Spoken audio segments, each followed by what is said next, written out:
invisible? I am not. And boy, oh boy, when we make noise, it is heard. What up, YouTube? How's it going? Welcome to the Wednesday stream. It's gonna be a chill one today. Nothing very crazy. KVK is over. Boo. But we got a lot of content still to bring you from this KVK of madness that was just a complete and utter cluster F of madness. But I actually would like to start the stream, with where we ended the last one, and actually reply, not in a bad way, in actually a very interestingly fun way, to something that's been mentioned, and I do feel that it's very appropriate to mention it, and it's also very cool to be mentioned because it makes sense, right? And so, let me pull it up real quick and try to see exactly where it is. So, excuse me for a second. I wasn't really gonna go into this, but I feel like it's worth going into it because it was an interesting take. It was a good take, and yeah, let's dive into it before we go into today's unplanned stuff. So, if y'all did not watch my friend Chisgule's video yesterday, he was talking about drama in Rise of Kingdoms and a little bit of things that cause drama, create drama. They're all about drama, and we're gonna pull up that video actually right now because there's a part in it that I do want to give some attention to. Let's see if we can. Here and other places have been clear about the rules.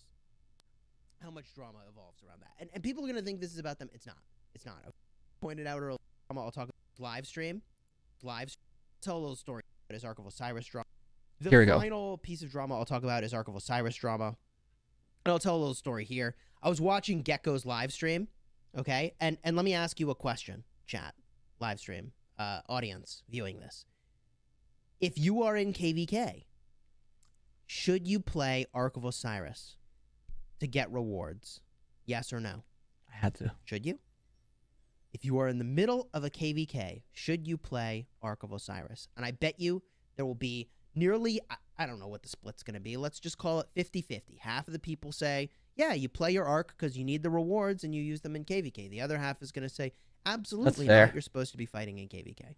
I saw Gekko go through this exact drama in his stream, and he was like, I can't believe these people are deciding to freaking play Ark instead of fighting KVK. I'm out of this kingdom, man. And he may not still feel like that, okay? And I'm not trying to put him under pressure at all. Not at all. All I'm doing is pointing out that if really committed players can find real frustration over these things, it's a source of drama, man. It's a huge... I like the smile at the end. And so, you know what?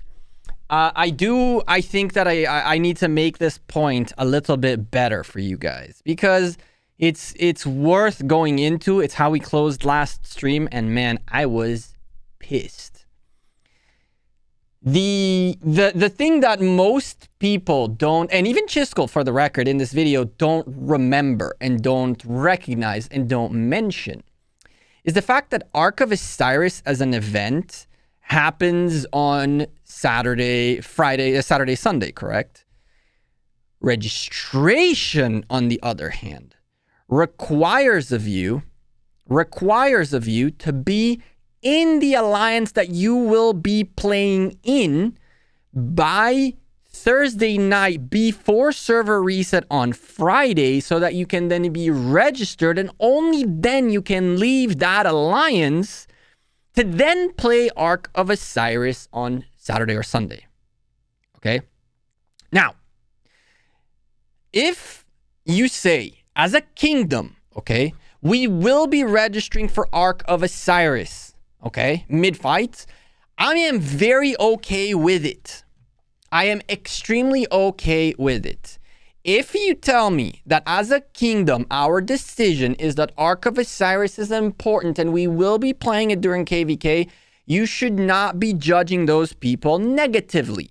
Because at the end of the day, if that's conveyed by the kingdom as something that we as a kingdom want to do, then that's 100% fine. The problem lies when you have 120 members. 120 members sitting in SB on Thursday night before server reset, holding our nuts, okay? We are holding our nuts. Thursday, for the record, and I will set this very clear, was the 7th.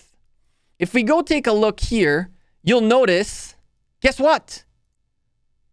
Mother effer, we're taking triple rallies on the 7th at 15, at 15. Oh, the timers here are not right. They're all going to be 15, 22, right?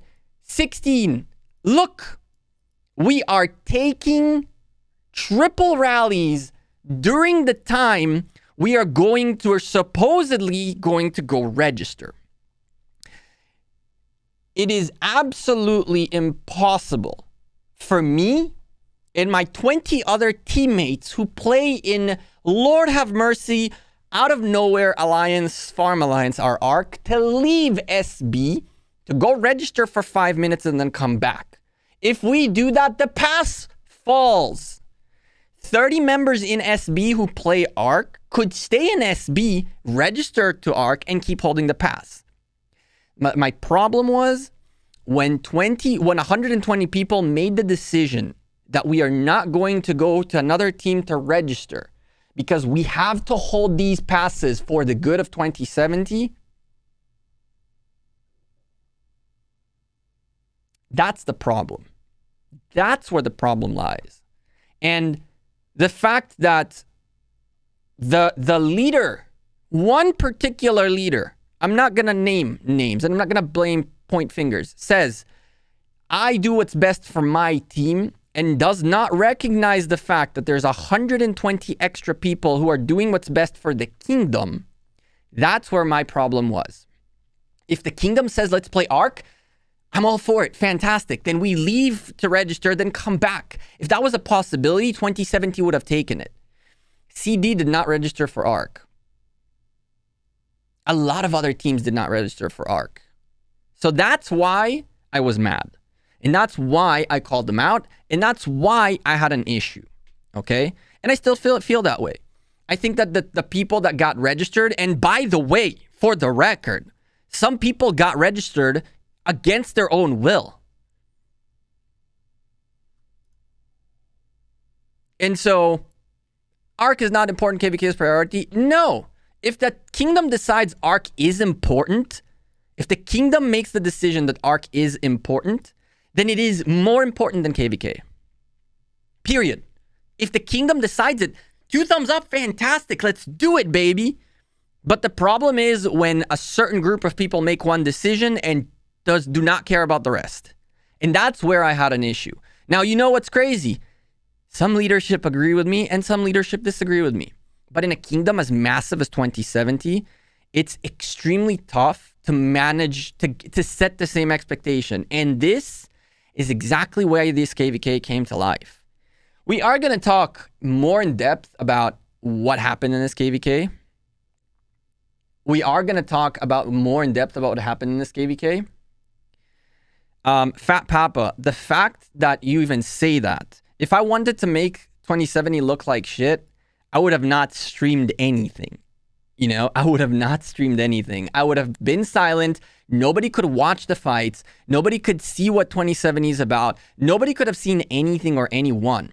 And honestly, when everybody was dissing, I was there saying, hey, there's a reason we're doing all these things. So it's not a matter of, and guys, it's not a matter of bashing on them, because you guys are forgetting that these guys are running 8 main alliances. It's impossible to run 8 main alliances and sync and have everything work as good. 90% of you people are in kingdoms that have 3 to 4 main alliances, and that's it. It makes it super simple. Okay? It makes it super simple. These guys, there's people like AB the Beast busting his butt to make 2070 a great place and having to deal with other leaders who don't necessarily have the same approach as he has. And so I do think that 2070 is going to be in an extremely better place than it was before KVK, after this KVK. In an extremely better place. I don't think I'll be here for it because actually, you know what's funny? Some people are very happy that I said that I want to leave. And you know what's funny? Some of these people don't even know that the reason they are in 2070 is because of me. But we're not going to get into that conversation because it would really, really tick some people off. All right, it would tick some people off. So it's not a matter of I think that 2070 is literally going to a much better place than it was before. I think that 2070 did exactly what they were planning to do and succeeded tremendously in this KVK. Tremendously. Not in winning, because, well, I don't need to speak much, you know what I'm saying? We can just go zoom out real quick and you'll see what happened, right? But that wasn't what 2070 came set out to do. And anyone who again sits here and thinks that I'm trying to talk them up, you can literally hear me telling you the truth that I feel, negative and positive. You guys can see this because I literally just told you my thoughts that are negative things that they're doing. Okay? Duke, please. Oh my God, lasers go pew pew with a $5 super chat. I don't control Duke. Winning was not the goal. Understanding better the situation at hand and figuring out what needs to be fixed in this kingdom was the priority. And I think that will be a tremendous move for 2070. Will there be a mass migration out? Probably. Yeah, sure. Is that a bad thing? No. That's a fantastic thing. Because the people who are chasing wins will dip. The people that are in disagreement with the way things are run will dip. The leaders that want something different for their kingdom will dip. And this will leave the people that are committed for change. And this will give opportunities to people to grow as individuals and for this kingdom to become a great kingdom. So I think that this KVK was extremely successful.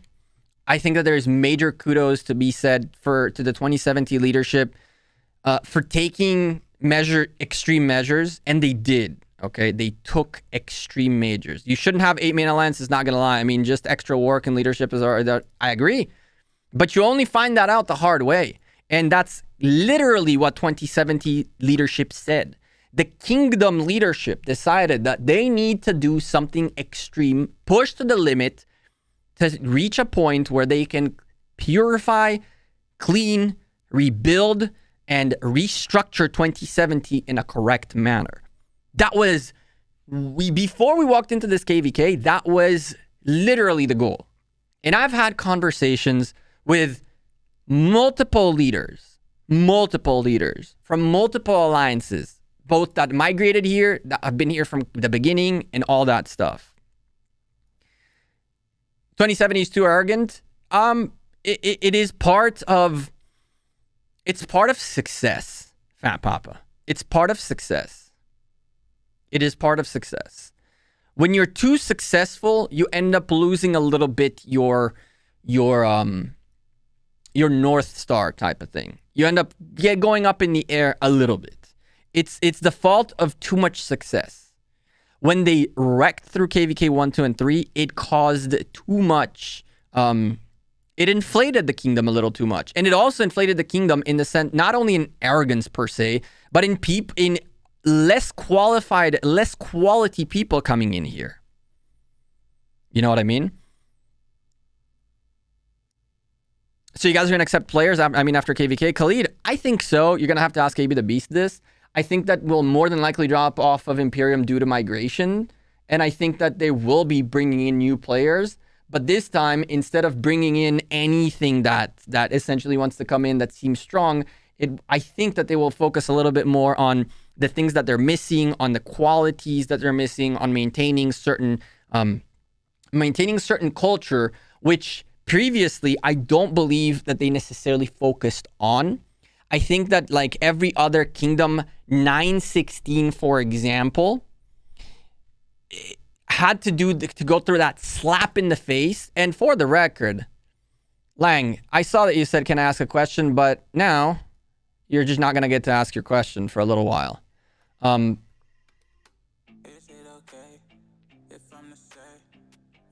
You're not going to get to ask your question now. Low-key trash talk in 2070. There's a difference between trash talking and being able to look at yourself. If you're trying to start beef, that's not here. What up, Sparkle? How are you? Sparkle, don't you be investing on that Shiba Inu. You be investing on that Shiba Inu. We are having a migration that's not our focus right now, though. I agree. And I think that from here on out, 2070 has all the parameters it needs to build a great kingdom. And I can say the same about 916, which, by the way, all of you are discounting as the losers of the last KVK and all that. But behind the scenes, very quietly and very, very, very properly and discreetly, 916 is going to show up to their next KVK and blow everybody's expectations out of the water. Because they recognized the same thing that 2070 is going to recognize. Where their mistakes were, where their issues were, their overload of people are going to leave, just like the same overload of people will leave 2070. And then they are building slowly and steadily a better kingdom. So yeah, I think that 2070 is poised to be a great kingdom. It's me, Devil. I will stay in 2070. I will lead my alliance. Hell yeah, Devil. Hell yeah. That's a good thing. You know what I mean? Like, yeah.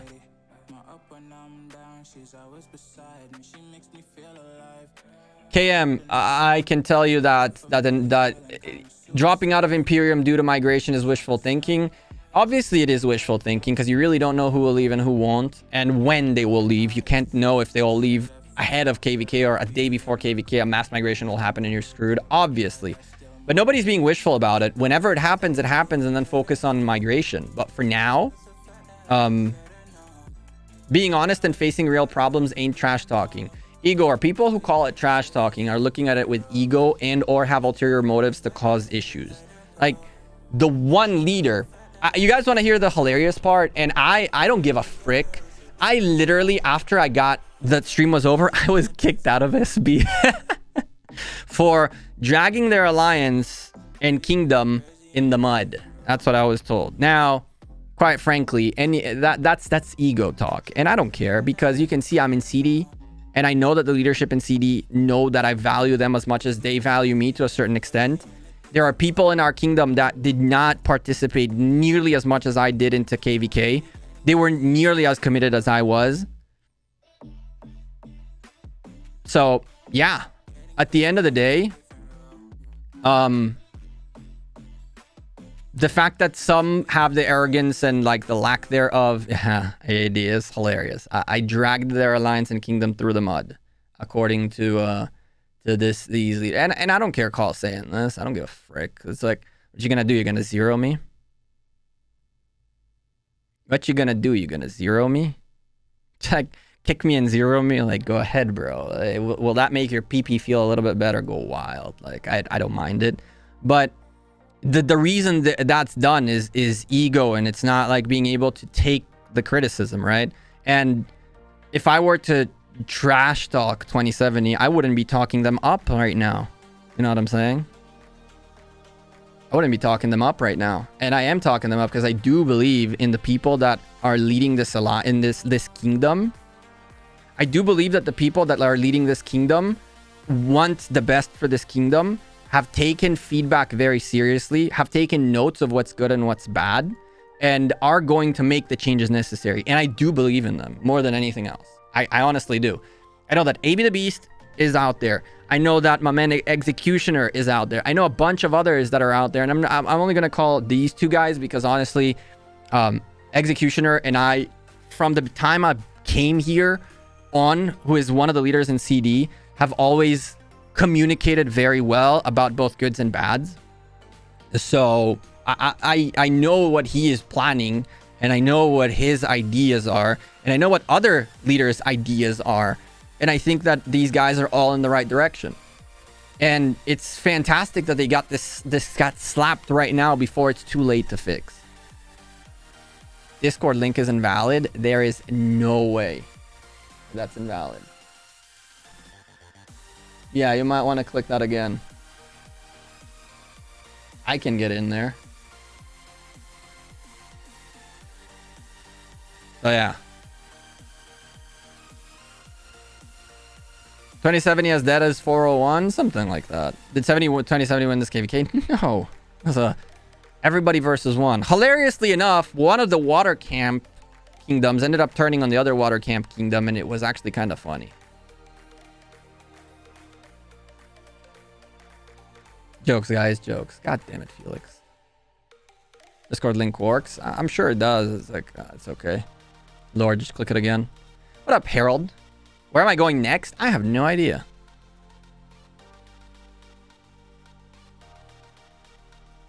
I agree. Fiona and I had a slight tackle in the beginning, a little bit of a snafu, but it was more funny than it was bad. It just badly timed, I guess.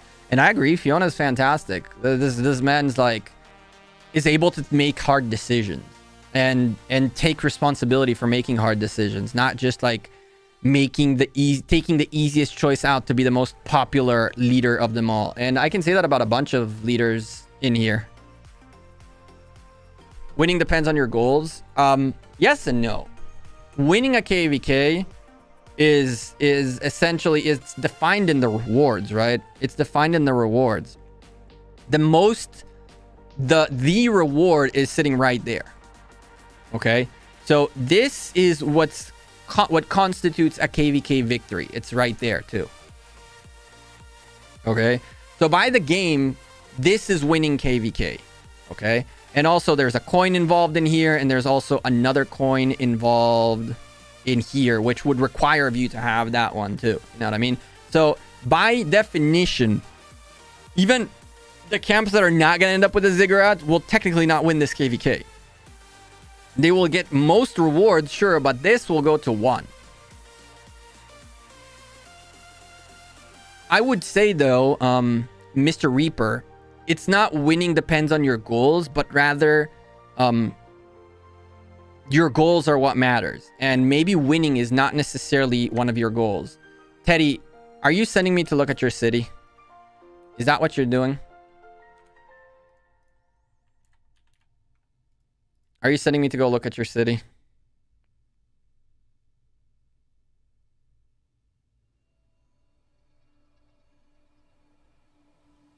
What on earth is happening here?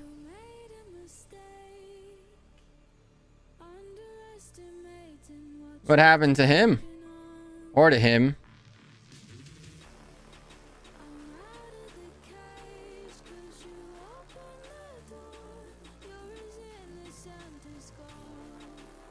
What happened here?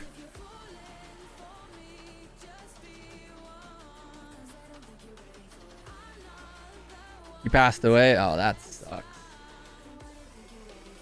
That's been happening a lot this year with COVID. It's really sad to hear. Probably COVID, I'm guessing.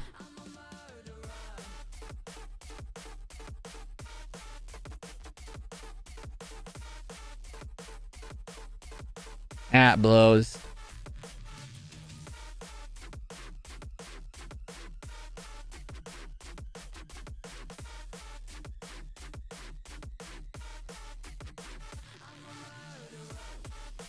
What's wild is that he has the AOO shield. I wonder if that's a thing that Lilith did. Or it's because they registered him. Or is it because they registered him to a practice arc, so he automatically got this? I wonder what this is. I'm curious whether Lilith did this because he passed away, or is it because they registered him to like a practice arc and then he got it automatically for being registered in the practice arc. Damn, dude.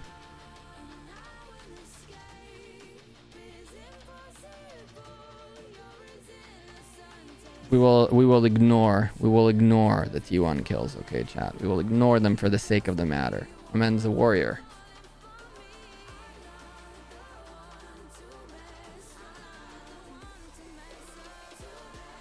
That blows.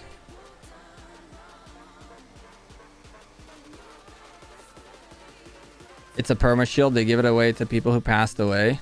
Oh, damn. That's a little bit of a... it's like, can I play devil's advocate in a very messed up way, but also a very, like, real way? What do you do with a 80-some million power player who's now in your top 300 that you can forever... that will forever be there, right? Like, in a month, I guess he'll go away, and that's that. I'm guessing. I'm not trying to be a douche about it, right? I'm just like, of course, I think it's fantastic if that shield is actually a thing. If that shield is actually a thing that for people who passed away, I think that's like one of the best things Lilith have ever done. Like, it's super cool. I'm just trying to understand like what the ramifications of it are. And for the record, if you told me someone in the top 300 in our kingdom ended up going through this, I'd be okay with keeping him there forever. Like, oh, it's okay. It's part of it, right? Yeah, I did, Titch. It wasn't on the French ROK only. It was like on a bunch of ROK channels. I watched it. I watched it a while back. I actually spoke to him about it too. It's a really good interview. That's cool.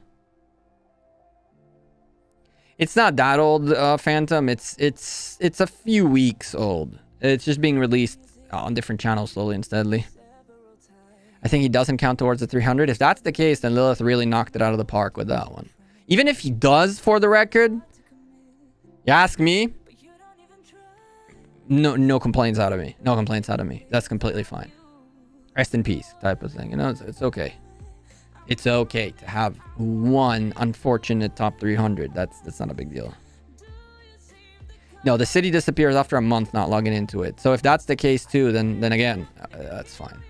I'm not, again, I'm going to repeat it again. I'm not trying to be like rude about it or anything like that. Even if that's the case, then screw it. Then screw it. Then let it be type of thing. I'm just curious how this works. That's all. What up, Phantom?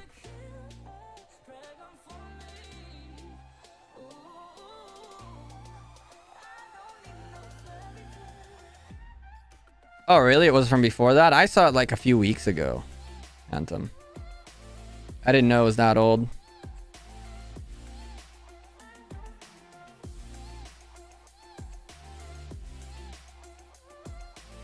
Speak to him one day. Maybe I can catch him, get him on voice to come chill with us in chat on a stream. Doesn't need to be in English for all I care. I can speak to him in Portuguese and translate to you guys. That could be cool.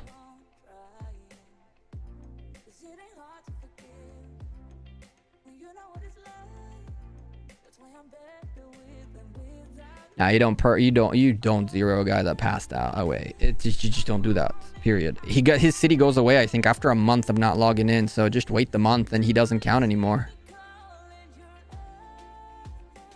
How would Lilith actually know he passed away? I mean,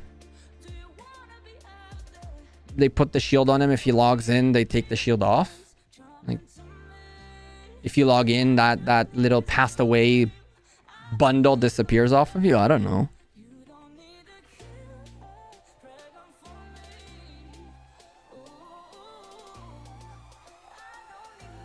Sam, go think about what you just said, homie. Go think about what you just said for 5 minutes and come back.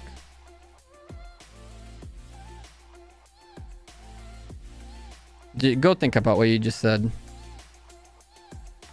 Jokes, not jokes. That's not the kind of stuff you laugh about, my man. That could have been... What if that was your dad? What if that was your brother? What if that was your uncle? Like... I know you're a troll. I know you love trolling, but...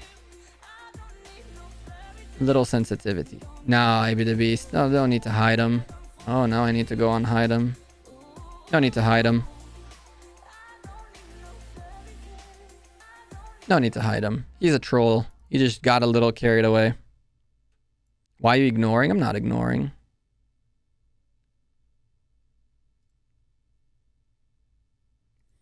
Oh, I actually have a very fun thing to show you guys, right? So remember how we talked about stats, chat? You remember how stats are extremely important, right?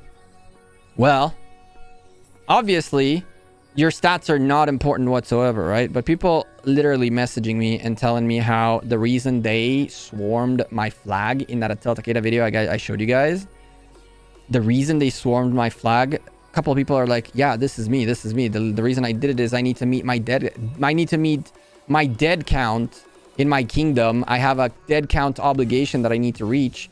And because I've been busy with work, or I've been busy with real life, or I didn't get to fight as much, I just suicided marches. Like, one. Now, this person didn't tell me this, right? But look, there is 178, 172, so that's 350. Born fed like crazy. That's 450.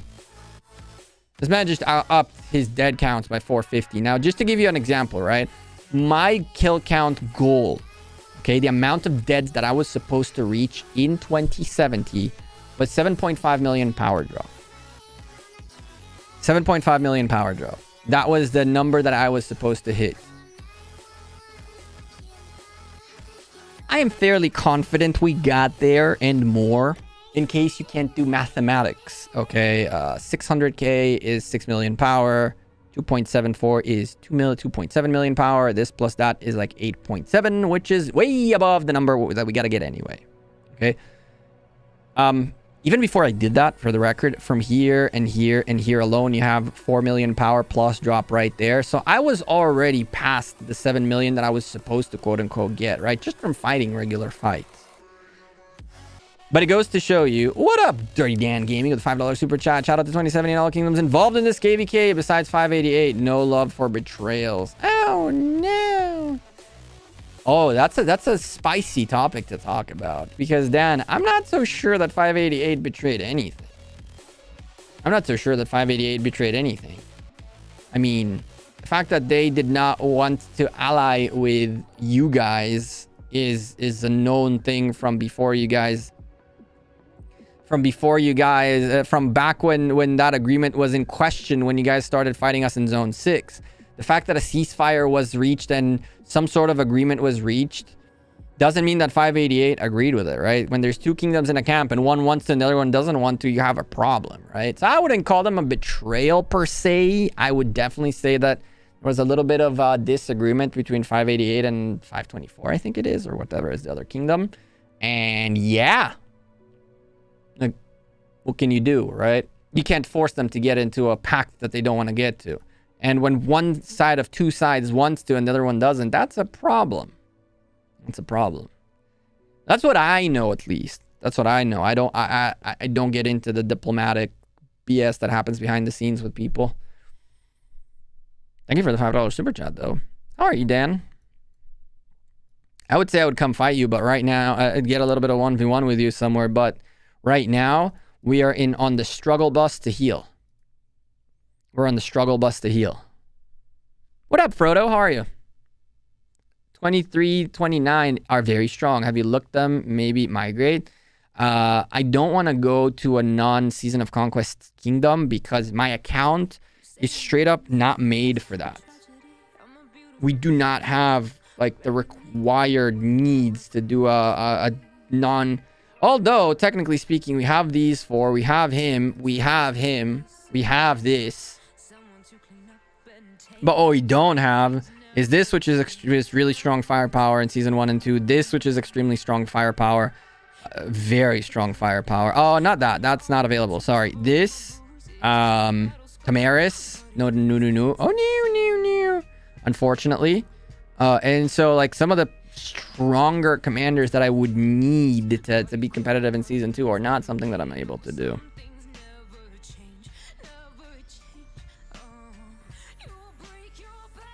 You're tripping about Wick's latest video. Is it a well-known thing that the max rage you can generate is 220 per minute? Honestly, I think that... and when I say this, everybody's going to call me salty and is going to call me bitter and is going to call me all that.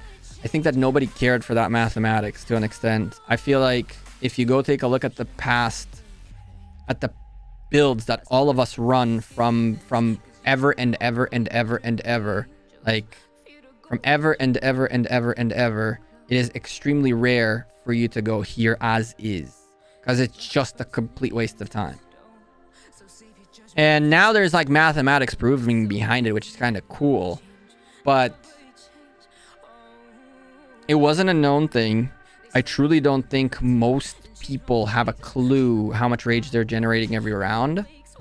And I truly don't think anyone really like cared that much for it, in the sense that unless you are an extreme micro optimizer who doesn't like to share your knowledge with others, then 90% of people end up using the builds that are recommended to them. And most of those builds did already take care, in fact, that, you know, generating rage is nice, but you don't need to be maxing your rage regeneration type of thing. So I love that video. I think it's cool that he went down to the nitty gritty of the math behind it. I just don't necessarily, I think that people just don't necessarily, they like the video and they like the information, but they will never apply it. I don't think anyone in our chat, and you guys tell me if I'm wrong, but I doubt more than 5 or 10 of you have a clue how much each of your march is generating every turn, right? Like, I very much doubt most of you know how much rage your marches are generating. Nonetheless, it's always nice when he goes that deep, right? But I'm like, I follow math well, but I know that a lot of people had no clue what he was talking about halfway there. Which is awesome still. Let me see. 831 are beasts? Yes, they are. What up, Carnage? How are you, dude? Did I see Nessie here earlier? I think I did. You said rest in peace, didn't you, Nessie? 588 got what they deserved, I guess. To each their own, right? Marketing back to KVK 2 ain't worth it because KVK 3 is so bad, in my opinion. Yeah. When you want to go into Season of Conquest, you're going to have to essentially go through that grind. Ugh. Shout out from Mom and Pops. What up, Kanku? How much KP did I earn? I got about 516k. We were at about 200 million when we started this KVK. Did I hit the 30 million kills? I did.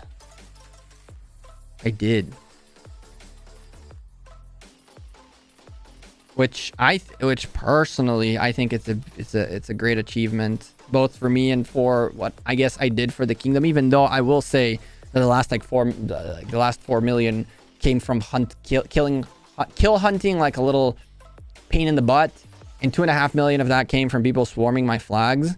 But I would say that at least that 85% ish that I gained naturally from fighting was from actually like fighting and helping the kingdom. So I think that that's okay, right? I hope it is okay.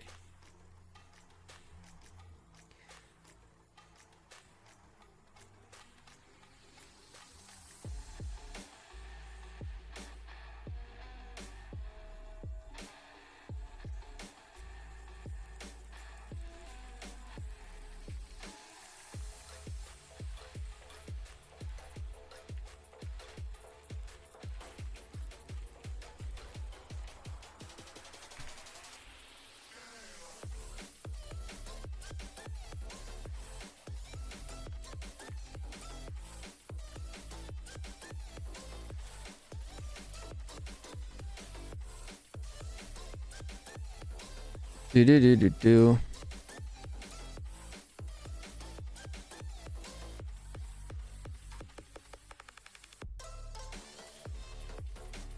Mom and Pops says, are you a beast? Yeah. My man's carrying.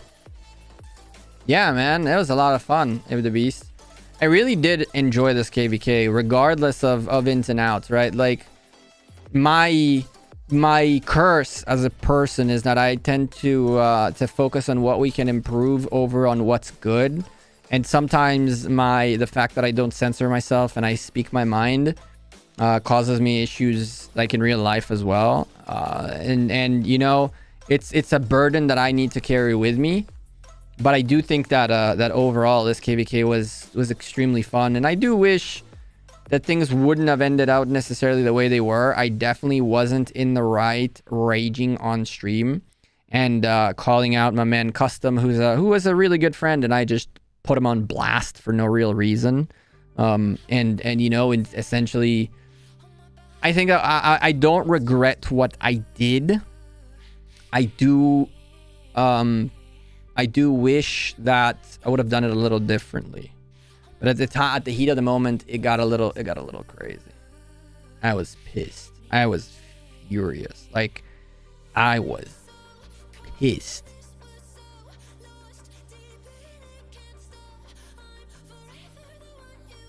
Well, why is this? So, Danielle, let me go into a real quick explanation as to what you asked, okay? Because I like that idea. Danielle asked, what do you think about the new leadership commanders? Will YSS go outdated? So 2 things. Number 1, some of you guys asked other questions while I was talking about different subjects. So please make sure to ask those again. You don't need to spam it, but I occasionally do miss some of your comments. So I do apologize for that.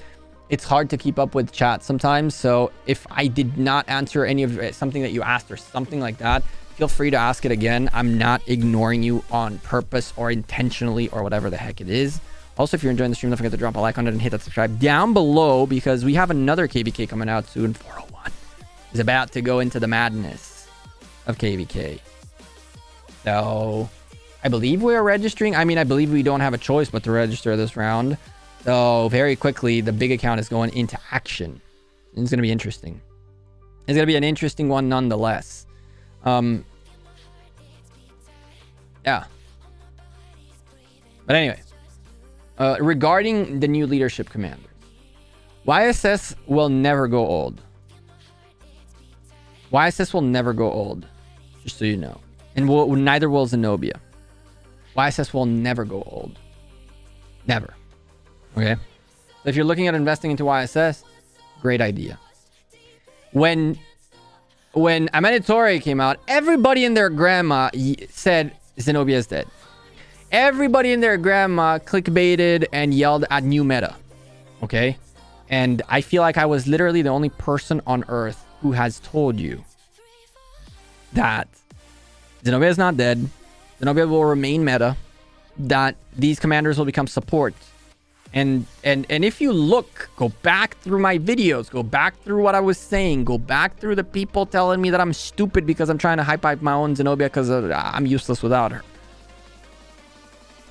Go look at the KVKs, and you'll notice the pattern. I'm going to have a few videos that are going to come out very soon that will show you exactly why Zenobia will remain OP for a very long time, and also where the utility of both Amanitore in Jadwiga and YSS and Saladin is going to come in handy in the coming KVKs. Archer Garrison is only good in 1v1. Archer Garrison is literally only good when Pakal Herald comes at you. Anything else, you're screwed. And that's literally what I preached. I was telling you guys from the beginning that the moment you throw a cavalry rally against Amanitore, I don't care what the stats are saying. I don't care what the simulators say. And I don't care what the mathematics say, because the human factor is more important than all of that. So, just saying. And, yeah.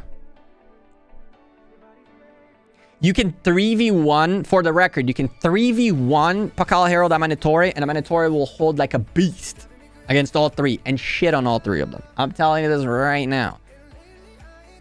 You bring a cavalry rally. Oh. And then you bring a Pakal Herald to tank while the cavalry rally does the damage, and yeah, essentially that's that. With the best city garrison. So the new leadership commanders, they might put YSS as a secondary and not as a primary secondary, which sounds weird, but right now the primary secondary for garrison is YSS. The secondary is Theodora at this point.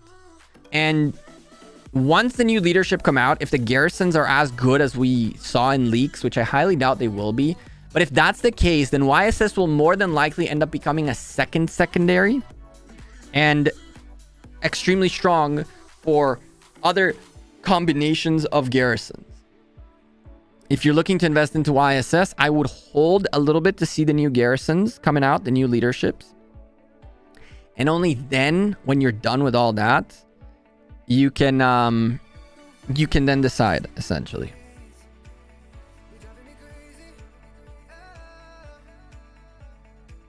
We use Amani Artie and beat Cavs and Archer rallies 1v1 every single time. Titch. You are taking into account the fact that your garrisons had full archers, that you were taking a very low pressure situation, relatively low pressure situation, and your 1v1s are 1v1s, okay? When you have a higher pressure situation with less people online, without the capability of necessarily fully 100% filling with archers, the second you put one thing that is not archers in there, everything goes out the window. Theo is extremely underrated. Look at the AoE. I agree. I actually would like to bring Xeno Theo back over Xeno YSS. That's something I've been discussing actually with Yosh quite a bit lately. Come to 846 next. You know, I wish that was a possibility. I think that being with that there's factors in 846 that I just can't be around. One of them being Laguna, and it's just that I don't think that I would be able to keep my mouth shut about him more than anything else. And since he's one of the leaders there, I know I would cause more issues than anything else. I don't think you even need a Pakal to tank for double rally situations. You can go all in as many Atel Takedas as possible. I agree. I definitely agree with that, for the record. But I don't know if y'all saw this, but there's going to be a video coming out on this channel tomorrow. I'm going to try to get it done for you guys for tomorrow. About the triple Atel Takeda rally that we took and we got wrecked. I'm going to explain to you how that happened and why Atel Takeda, while it is not meta, it is indeed coming back into the news, and coming back into the news big time. And that video is coming out tomorrow. So make sure you're subscribed down below and you hit that bell for notifications to let you know when that video comes out. Join our Discord. You'll have a notification on Discord when we update that, as when we upload that. Discord.gg/Gekko Gaming. Very easy, very straightforward. You don't even need the invite link, for the record. Discord.gg/Gekko Gaming. It'll get you to the invite, period.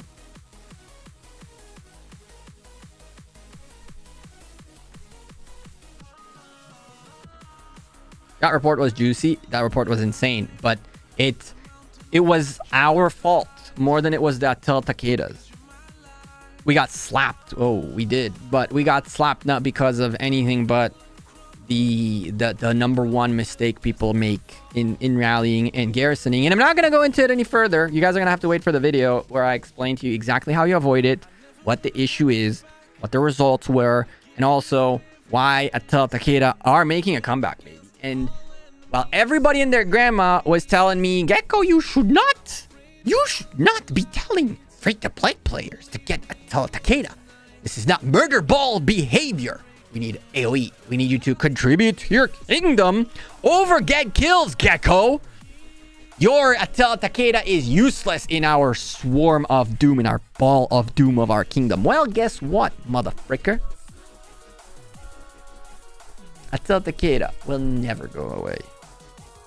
Atel Takeda will never go away. Zenobia will never go away. Pakal Herald will never go away. Tamaris will never go away. Never. And that's just the beginning. Those four right there, mark my words, you will never go away. Ever. What up, Nessie? Nessie, I'm not used to seeing you in white. I was like, is that the same one? But it is you. How are you? The sass, I guess.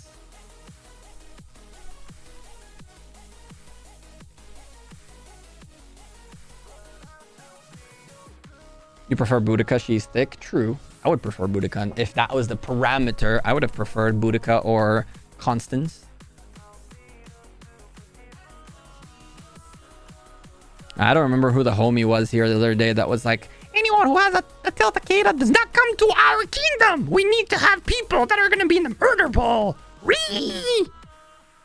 And then you don't accept someone else who doesn't have a Atel Takeda but is extremely murder ball friendly because he doesn't have kills. But then, like... Anyway, I love those people. I love to poke at them. I need the infantry version of Attila Takeda. It exists. It exists, Ed. It is called Pakal Herald. It is called Pakal Herald. If you don't know what Pakal Herald is, that's your problem. Oh my goodness, Titch. That's a little carried. That's a little carried. I agree, Green Gnome. I agree with that statement. I agree. Do I like Artemisia? I think Artemisia is one of the most underrated commanders in Rise of Kingdoms. And you know what's sad, chat? I'm gonna have to expertise mine. She's 5515. She's the dream. She's the dream for open field. She's the dream. But I'm gonna have to expertise her for garrison. Boo! Boo! I blame Peep. What? Chill, brother. Chill. Let's not get that carried away. What? Let's not get that carried away. You know that line? That line that, you know, we tippity-toe around it, but we don't cross it? Yeah, you just went to the other side, brother. There's no need to go that far. What up, Luca? How are you? I'm doing good. I've been having a good time. It's just hunting silly barbarians, unfortunately, because we really need to hit our honor. Really, really do. We're like miles away from it. Although we have time, but that's excuses. We gotta get it done. You're welcome to 806. Thank you. I don't know what I'm doing or where I'm going yet, but I do know that I don't believe that staying in 2070 is a possibility, because I am fairly confident that if I ask for a Mightiest Governor replacement, I'm gonna get laughed at. So. Yeah, Green Gnome, chill, brother, chill, guys. There's a line. Dude, just don't get too carried with it. Don't get too carried. It's okay, Nessie. It's okay. I still, it's just that I needed to know that's you, and now that I know it's you, it's whatever. You can fix that. Bam. Now you have your own color too.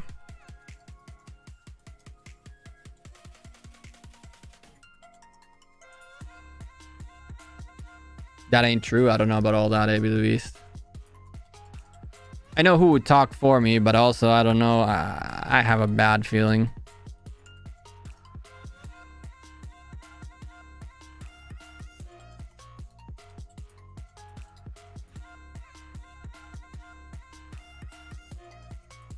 There you are. Now you're fine. What? You're fine. All's good. I'm just like, it's like that line. Try to, you know what I'm saying? Try to stay behind it. Like, it's all good and fun until someone opens like an explicit website on their stream, and then it's like, uh-oh. Name the 5 archer pairings that are best. Oh, man. I don't think you even have 5 archer pairings, but quite frankly, Nebu ISG, Amani Artemisia, Ramses Tamaris. What else do you have left? Probably Gilgas Cyrus, because that's really what you have left. And then Edward and El Cid can go shove it. Nebu ISG Sherlock, hands down. That's not even a question. That's not even a question. That's not even, there's no brainer in that one. It's Nebu ISG 100%.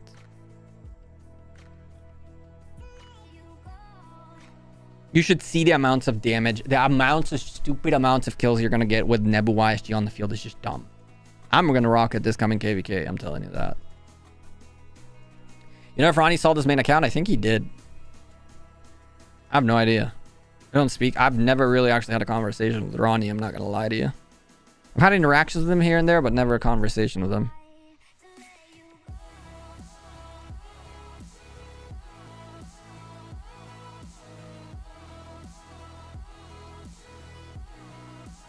Max YSG or Saladin William 5511. Oy vey. I only have 4 infantry march and T5 cabs open. Oof. Max YSG is always good. It's a really, really tough choice. I think that 5-5-5-1 Saladin William will really give you value on the field, but you really want to max that OSG. It's just like, it's such a tough choice. I've maxed Tel Takeda, 5-5-5-1 Saladin, Max Khan. I need a third. XY William? No. I guess. Yeah. Elcid, my love, whatever YouTube says, I guess. Elcid has his uses, but he's still trash.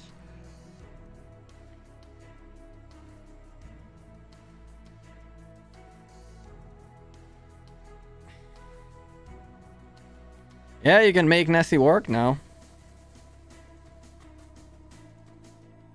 Rip Banana Helmet. I mean, Banana Helmet is literally OP as frick in KVK Seasons 2 and 3. And then he's like... I mean... Oh, not on this account, on the big account. I have him maxed. I know. We're going to go to the big account in a second, too. I need to just finish this. Artemisia YSS, decent garrison depends against who? Decent garrison in general. Lord, the only issue is that Artemisia can potentially silence, and that's a huge problem.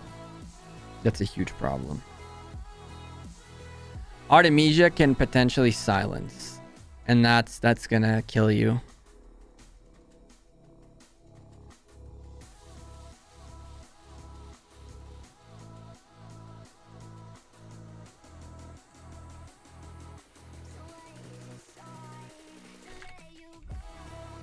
AB, check your Discord real quick.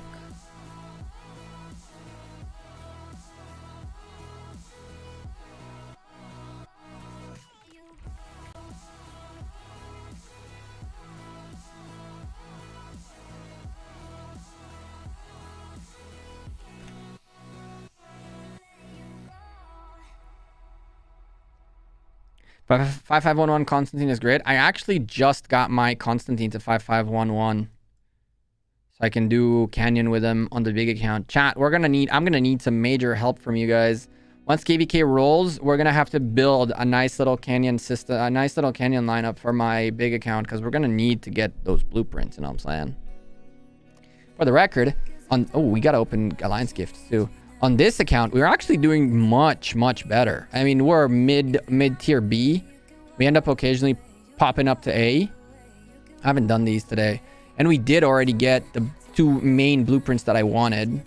I'm considering whether I want another Shio's return just for the sake of it, or I'm just going to hold on to the coins for next time. Gotta do Sunset Canyon too.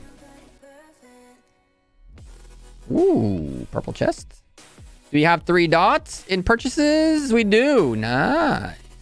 Hello.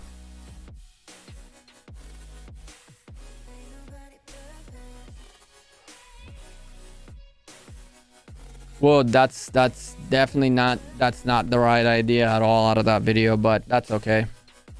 It's definitely not the right idea out of that video.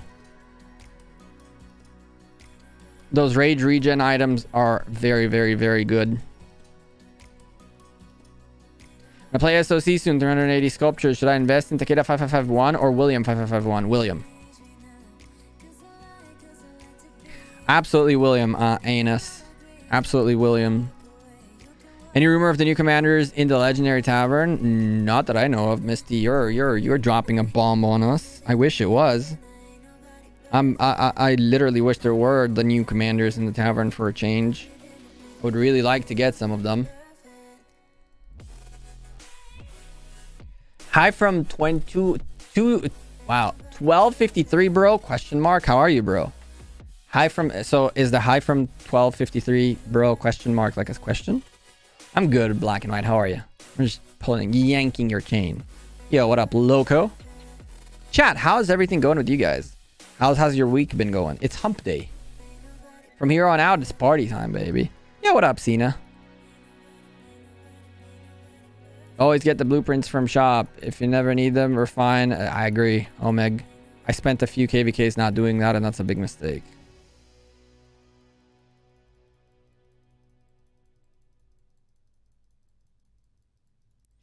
Lillian, I agree.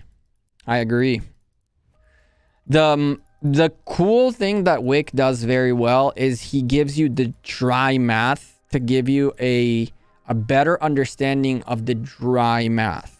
Okay. And I think that that's one of his bigger strengths. The issue with John is exactly what ROK just said. People take the dry mathematics and take them as a given, and they don't. And what he doesn't, I don't know if he recognizes it or not, because I don't remember if he mentioned it or not. But what is not understood to people from his videos is that the dry mathematics are missing the human factor, right? And as an example, you can gain rage of 220 per turn, right? Right? But what if I'm hitting you with this? So does that take 10 off the rage you have already generated while the 220 max is still applied? Or does this take 10 points of rage out of what you've accumulated, right? So that's something that we don't really know. I would assume it's out of the total that you currently have, in which case this would be a little less important. But as you mentioned here, Lillian, a bit too many assumptions, because when you rally, you usually get 0 of those buffs, for example. Yep. You do get rejuvenate, for example, but you don't go for that big skill at the very end, right?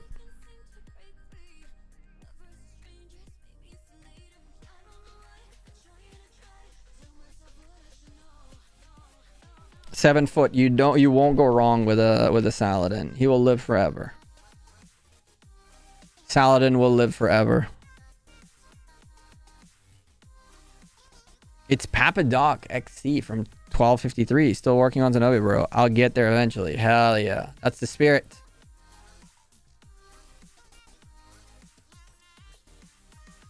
Pass opening for 7 is 1079 later. Ooh. Chat. How many of you were disappointed that the Mega KVK didn't happen? How many of you were disappointed that the Mega KVK didn't happen? Should we talk about it, or is it old news? Am I going to cause people to rage at me if I talk about it? I mean, people are already raging at me for many reasons out there. Do we care and we talk about that Mega KVK and why it's obvious that it was a bit too much?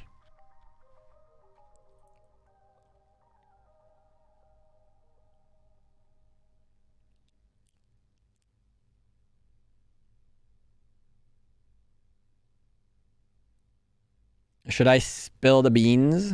Should I voice an opinion? What Mega KVK? 254, 75, 846, 556, 960. 846 are super pissed because they're fricked. Next KVK, they got to go. They can't wait anymore. And they are going to have to register. And whatever's there is there.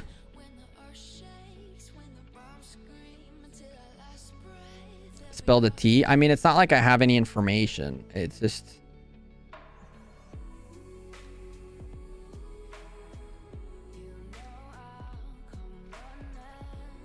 I was disappointed for not being able to do level 7 nodes. I know, right? 401 should join that Mega KVK. Hell no, John. Hell no. We're done with Mega KVKs for now. Gotta do a little bit more balancing in Mega KVKs. They can't keep doing 5v3s, 7v2s, and continue forever like that. That's how you kill a kingdom. We'll find a balanced, fun one. I'm sure we're not looking like an easy win, right? But we're looking for something that it's not, all right, well, we're about to get railed, but let's at least do the best. Let's talk about it. So everybody had a different approach to it, right? Chisgule said these are the biggest spenders. They should be catered to. Drago said the only reason he believes a fair KVK wasn't being able to be mounted is because it's from bottom to the top. So the least powered up kingdoms in that series get paired up first, and then it goes from the bottom up. So, but I out of all the theories, I believe that Drago's theory might be the best one. That essentially they paired up the smaller kingdoms together, and then they paired up more smaller kingdoms together, and then what was left over at the end was not able to create a good KVK. I think that that's the best theory of them all, but I don't think that that's what happened. I think that to a certain extent, the biggest problem in this mega KVK that was being made is that people are not taking into account the majority, but rather the voicing majority, as the loud voices, as well as the big spenders. And I want to actually use 75 as an example, because out of, or even 846 as an example, but 846 is a little bit different. So I think 75 would be a good example to use. Was chisgule hyped for it? Yes. Was the top 20 spenders in 2070 hyped for it? Yes. Were the top 20 warriors in 2070 hyped for it? Yes. Were the folks that wanted to have a crazy KVK because they want to be in a crazy KVK hyped for it? Yes. Does that constitute as the majority of 2075? Of 1075? Absolutely not. That's maybe one alliance out of all the alliances. If you take all the people that were like for it, I bet you don't even get to one alliance. And the majority were like, we follow the leader type of thing. And Lilith recognized, and rightfully so, that for them to cater to the big spenders while the low spenders end up getting into a clash of madness where they are going to become as like chump change for the big boys all over the place, that's where they essentially said, we cannot create a fair environment. It's not like they couldn't have, and people are like, well, why didn't they just pair up 4 kingdoms in one camp to make up for the power? Homie, power is not everything. Commander capabilities, people like active players, power is easy to match, right? You put one of each big and then you take 3 kingdoms and drop them. How do you put 3 kingdoms in a freaking in a camp? That's already crammed. You're gonna need 4 or 5 kingdoms in one camp. Now it's becoming tricky because some kingdoms will have better buffs than others because they have the circles and they have the buildings while others won't, and so that's unfair to them. I was gonna make a video about this, but I decided not to. The number one thing Lilith need to do, in my opinion, to save Rise of Kingdoms, because I watched the video chisgule made, is to allow for the ability for kingdoms to say, we agree to fight each other no matter the fair or unfair. If 8 kingdoms can get together and say, we want to fight each other in a KVK, or each of us are at a separate camp, Lilith should allow that to happen. The disadvantage in this is that then obviously they're getting special treatment, and then everybody and their grandma is going to want to create their own KVKs, and then everybody and their grandma will say stay in the same circle of kingdoms, and that's that, you know? So it's rough that it happened, but I don't believe that ambitious of a KVK will be possible. I think that there is too much power there, and there is too many people that are going to get caught in the wood chipper, and at the end these guys are just going to get dispersed naturally by the KVK matchmaking system. So if they want something like that to happen, they're going to have to trim down, and that would mean trim down essentially, even if you trim down, and it's crappy to say this, right, but if you trim down 960 and 75 from that equation, you now have 4 Imperiums that might be able to create a big KVK.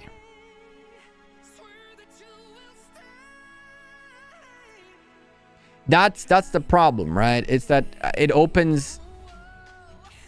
No, Eliam, you're completely right about that. The reason they're not allowing you to create your own KVKs is that eventually on the match fixing and stuff like that, you essentially take 8 kingdoms and you rotate seasons of conquest among the 8. Each time another one wins, very little fights, and that's that. Trade kills, and that's that.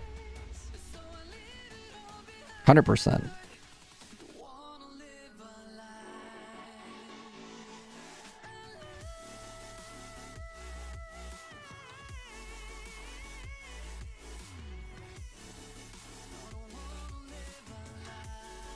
I do agree, Lillian.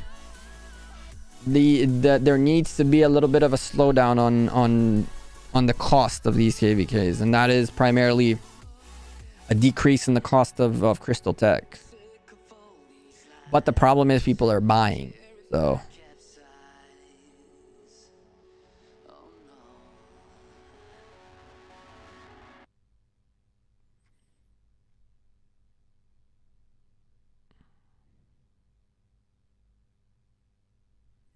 Benjo, in a murder ball, those buffs of Joan of Arc, Trajan, and Constantine will affect the ball, but you're going to need to gain rage to proc them, which means you're going to need to fight.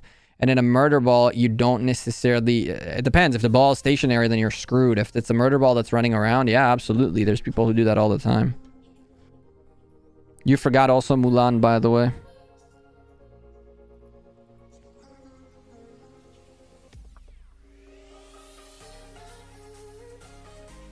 I've said this before, Fat Papa. If you ask me, KVK should be over the weekend, a 2-day bonanza crazy event, major fights, 3 weeks, which should be enough for you to heal, to rebuild, and all that. And you go to war again every 3 weeks. Weekend of craziness. I think that's my personal opinion on what would be good.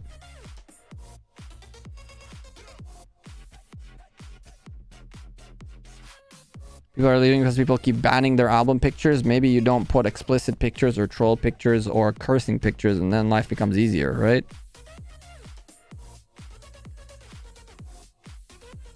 I wish there was a way for people to have KVK without the heroic anthem, without the crystal tech. I agree.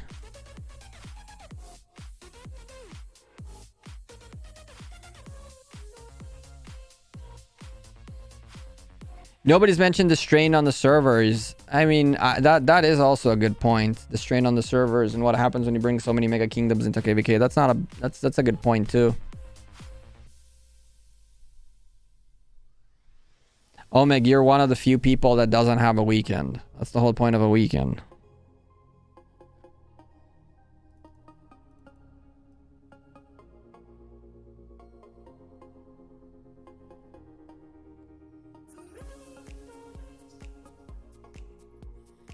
What if they supercharge the home kingdoms to recovering between KVKs? So define supercharged, right? Because the problem is more the amount of money you need to spend on crystal tech than it is to, like, per se gather or stuff like that. You can bring 10 farms to your kingdom and that's that, or more. And they have lately, like, supercharged the kingdom in the sense that they have increased the sizes of resource nodes, right? Which was one of the biggest pains. All right. I got tired of this barbarian hunting madness. What we get?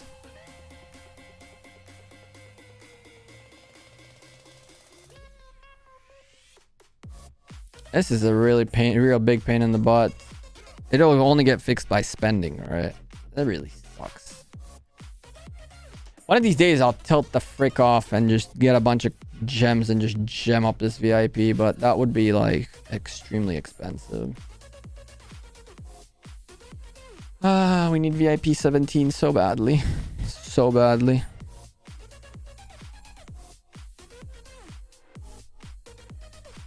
What up, Scarface? How are you, dude? How are things?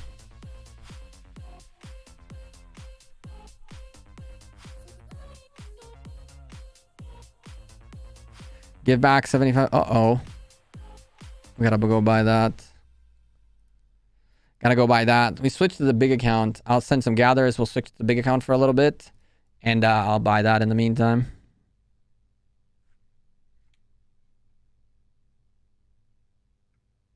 Three weeks is enough if they make the KVK cheaper. True. I agree. It is a doable thing. Let's put it this way. It is a doable thing.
LOL. Maybe the beast. LOL. LOL.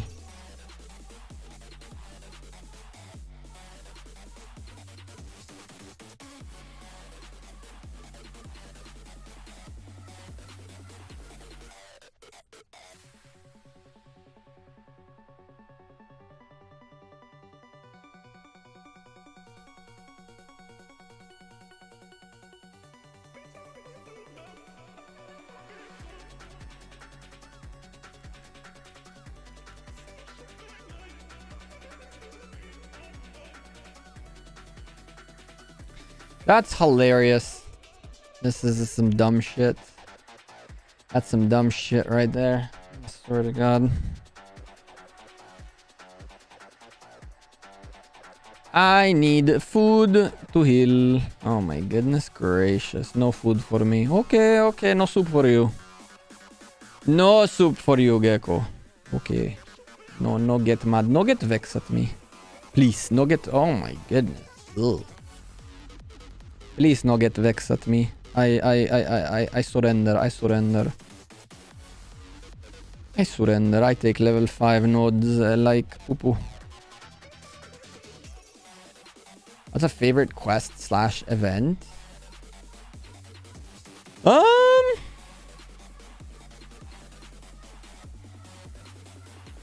Honestly, Shadow Legion. I like Shadow Legion a lot because I got to the point where in Shadow Legion, I'm just like, I can beat it quite easily. And then I can go help like either free-to-play players or lower level players to win theirs by reinforcing them, by killing the things coming their way and stuff like that.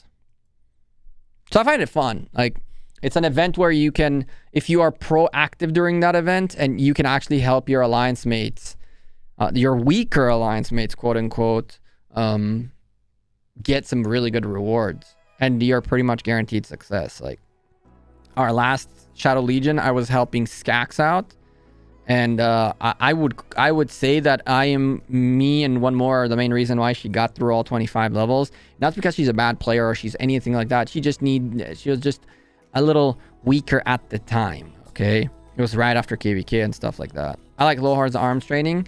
Nice. I'm not a big fan of that event. I don't know why. It's just never caught on with me.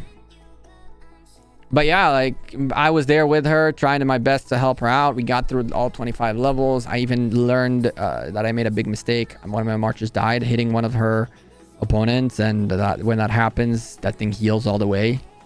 Don't tell her I did that. But I reinforced her, and I fought on the open field to try to kill those things, and eventually she got through all 25 like that, so I found it very fun.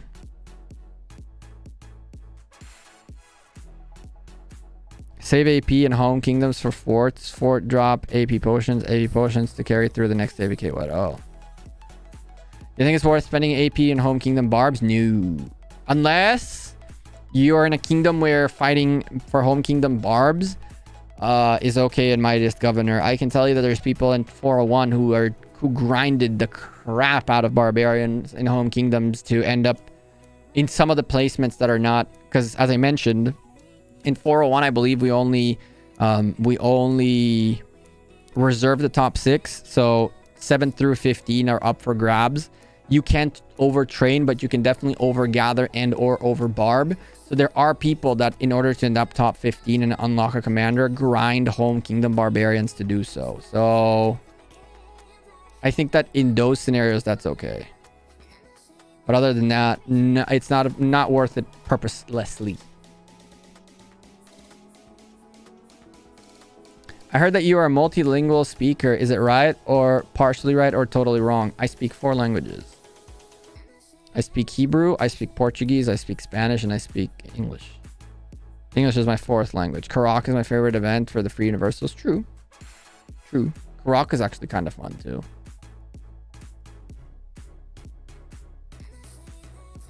Thoughts on March of the Ages? Any clue on release date?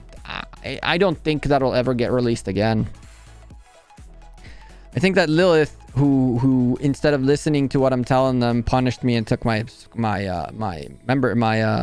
sponsorship away. do not realize what their game's strength is, and that is the open field mobility.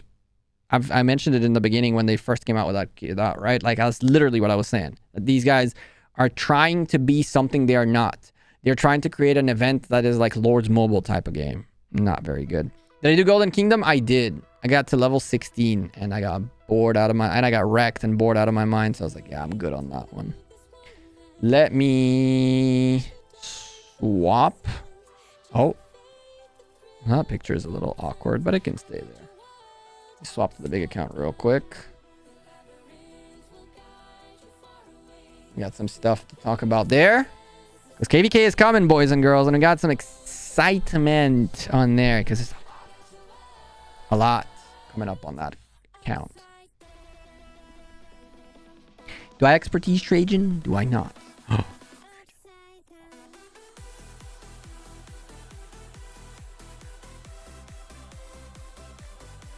The Trajan, Le Dijon. Do I expertise Trajan or do I not?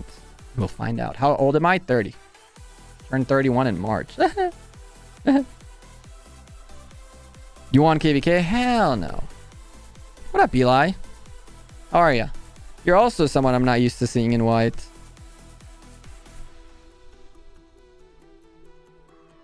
If you want a tip, use C4s in some of your marches. Makes it a lot easier. Does it?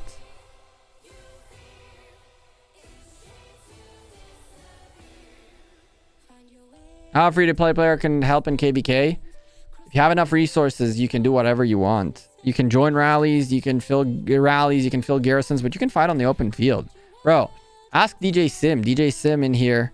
Sage, what up with the $10 super chat? Sage is another person that I had a little bit of beef with due to misunderstandings. How are you?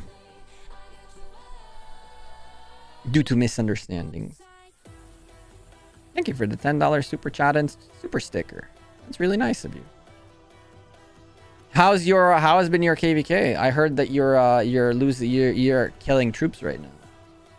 Is Sage migrating too? You should ask her. I don't know.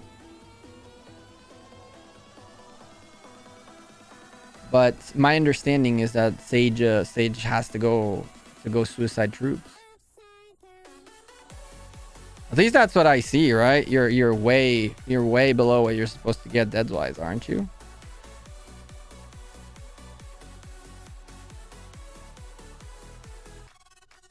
A bunch of people are way below the deads they're supposed to get. That's the hilarious part. I'm like, I truly want to see what's gonna happen because I see tons of 100 million power players left. Tons. So I'm like, question mark, exclamation mark, question mark.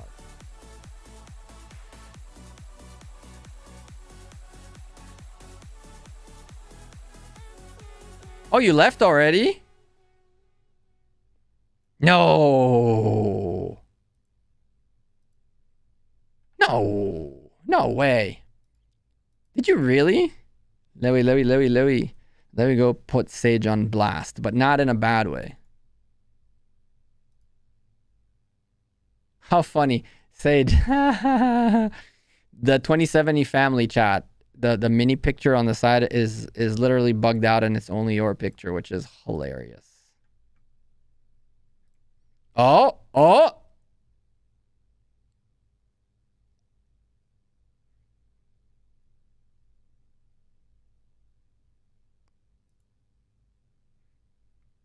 What the frick?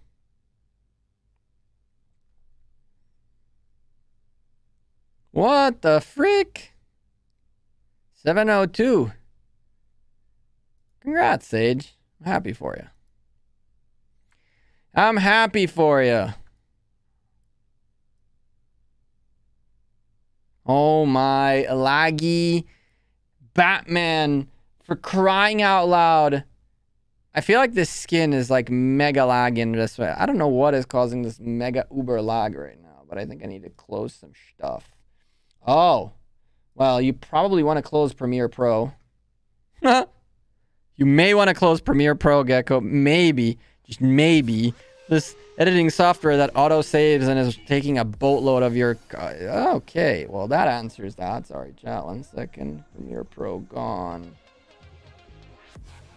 It should probably fix that issue. Probably. Oh, the emulator, sure. LOL. Well, that's one whale less than 2070.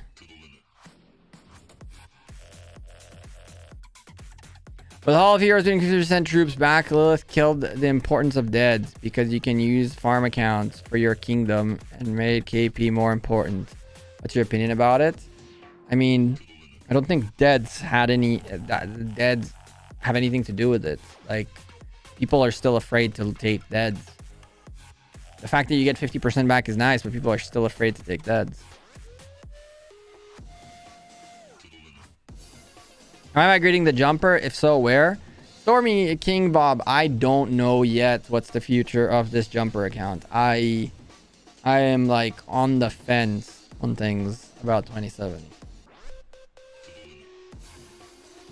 Is game boosting apps help with lag? No. It'll get you banned. I edit videos for weddings. DaVinci Resolve is way better, I guess. Final Cut would be even better. But again, I've been working with Adobe Suite for a very long time. I very much enjoy it.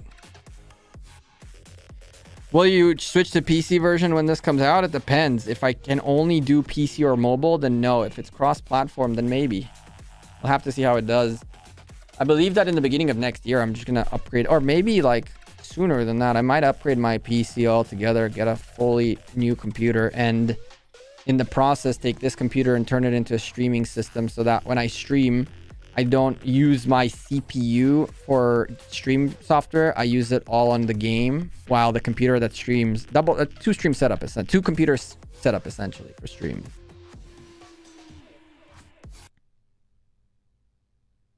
I know, right? Look at how much less lag there is now. I mean, it's still laggy because of this explosion of madness, but look at how all you gotta do is close that editing software. All right, my dead kingdom. I've already clicked this today many a times. Ooh, nice. Nice. Donate tech. Fine.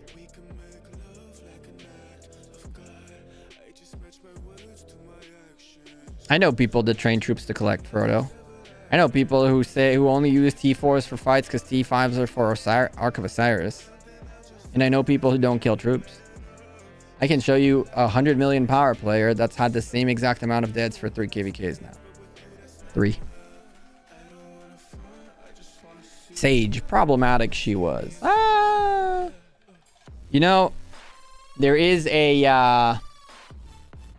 In the world of business and in general in the world, right, there is what's called a risk reward factor, right? When someone is problematic, the question is how much problematic they are, how much bad they are compared to the good that they can do. And from what I've been seeing, and I've seen both sides for the record, I think that Sage being problematic is very much compensated with the fact that when time comes, she was literally online the whole time. There was never a time where, well, there were very few times where Sage was not there. And so, problematic? Maybe. Maybe. You can say a lot of things, but at the end of the day, when you needed her, she was there. And when you needed her to garrison, she garrisoned. When you needed her to counter rally, she counter rallied. When you needed her to rally, she rallied. And when you needed her to do all 3 at the same time, she did all 3 at the same time. So, and when things got tough, she did not bubble and disappear.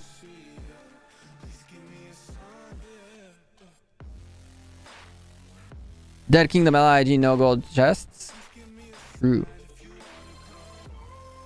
True, bro. You are right. No gold chests. Only wood. Only wood chests. We'll pretend that that's not there. Only wood. Man, this kingdom's so dead. 1 gold chest a day, chat. Oh my goodness. All wood. That's not there. Chat, don't look at it. That's not there either. You don't see this. Okay, chat. You don't see this. You don't see this. This is from like a week ago. All this. Problematic. Very, very problematic. And also, what the heck do you buy on the day-to-day? Yeah, we definitely could use a little bit of extra whalish spenders. Shh, don't look, chat. That's all from today. Don't look. It's not 254, 846, 412 kind of caliber. I agree.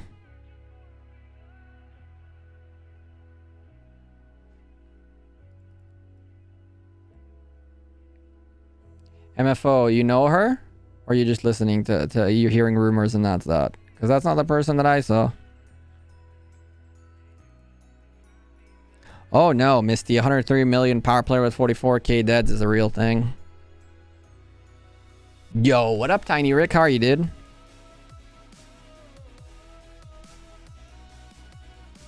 MFO, I definitely don't think you... I think you know... You only know one side of the story. You don't know it all. I can agree with what you just said. But if you only see that side and that's it, and that's what you consider the whole player, then you just don't know her. You just listened to the rumors and dealt with one facet of a person. And for the record, technically speaking, everybody and their grandma is a drama queen. It just depends on what they care for and what they don't care for. So, I don't know. Who would have believed I'm defending Sage? Like a few months ago, I blocked her. I was like, hell no. Hell no. That was wrong, chat. I was wrong, chat. I was just like you guys. I fell for the rumors. Chat. We have 11... MFO is back to troll? Probably. That's okay. Let him be a troll.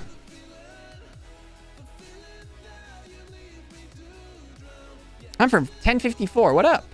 Seeing gold chests is a miracle these days, or our whales stop spending. They have no reason to do so. Yep. That does happen. That does happen.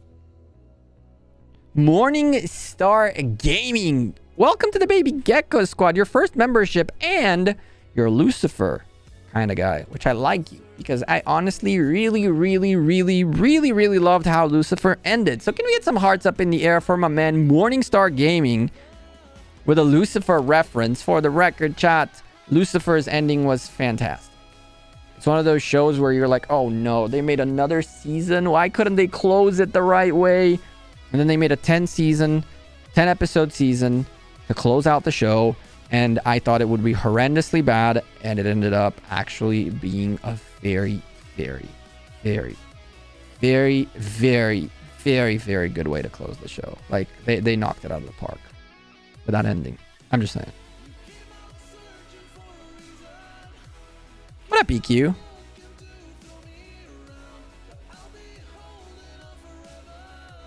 I think that they did a really good job at making that one final season and making it extremely good. Extremely good.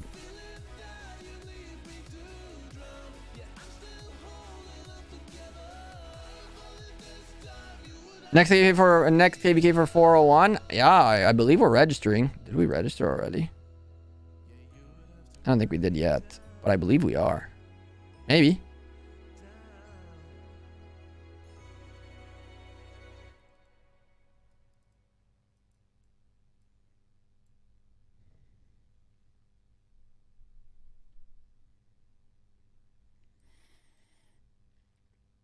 What up, Big? How are you? I remember your name. Maybe you should join her in 702. I'm good. What up, EQ? Convince you to do Strife? Hell no. Hell no. Hell no. I'm up for a nice little heroic anthem. Stat check. Here's your stats.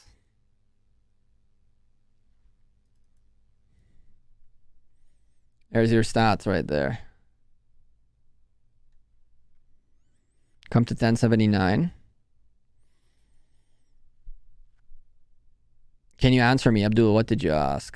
Just Max Harold, and I have Max, Alex, Charles, Richard, Guan, Max. What's next? CJ or Pakal? Pakal.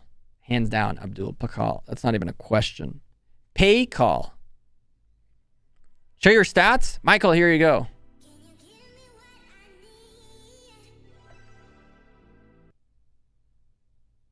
$254 didn't invite you to join with squad? Nope. Don't care for it either way. I didn't need 254 to invite me at all. Even if I would have told that they're going and I was invited to go, I probably wouldn't have gone. I probably wouldn't have gone. What is the difference of Heroic Anthem and Strife based on difficulty? Heroic Anthem is non-stop fights from the beginning, and essentially every zone is massive fights. Heroic Anthem, you fight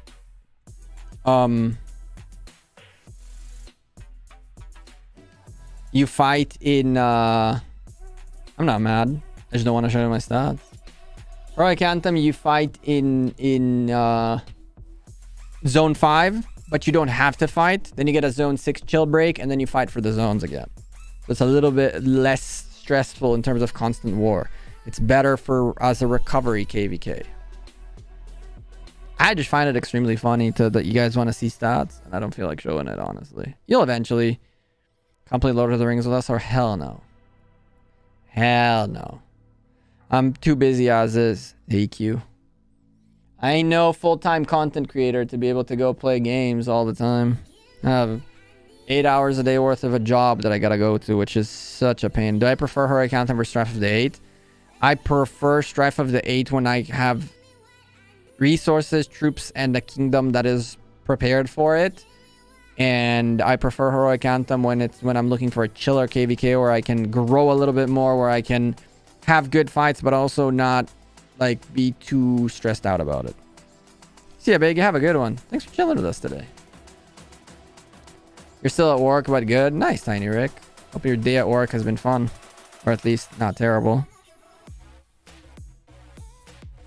Heroic Anthem has Bastion skills. Strife does not. True, but it still does have Bastions, technically. What's my full-time job? I'm a software engineer at a pretty big company. If you go to 945, 556, or 846, new KVK drama coming soon, October 18th. I mean, if 846 want to take that risk, they can. But if they end up not matching in that KVK, they'll be randomly thrown to any KVK mode. And I don't know whether that's something that they want to face or not. Unless all those 3 kingdoms are going to do Heroic Anthem. And in that case, it's a different story. If you go into Heroic Anthem, how many days? It's the same amount of time, right? So the first zone opens up about a week after the KVK starts. And then it's Zone 5 Wars. After that, you have like a couple of weeks worth of a break where the Zone 5 Wars can continue throughout that whole time, right? Like in 2070, we had to go multiple times back to Zone 5 to deal with 780 and 2060. And then there's like a couple of weeks in Zone 6 where you're safe. And then the Zone 6 passes open up and that's war again.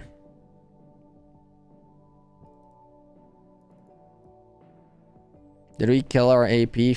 Finally. Just one last push. There we go. Free AP gone. Speaking of which, did I already? I did not. Perfect. Perfect. Boosts. Boost. Give me boost. This, that, and I don't care that I have that already on. Screw you. I want to get it.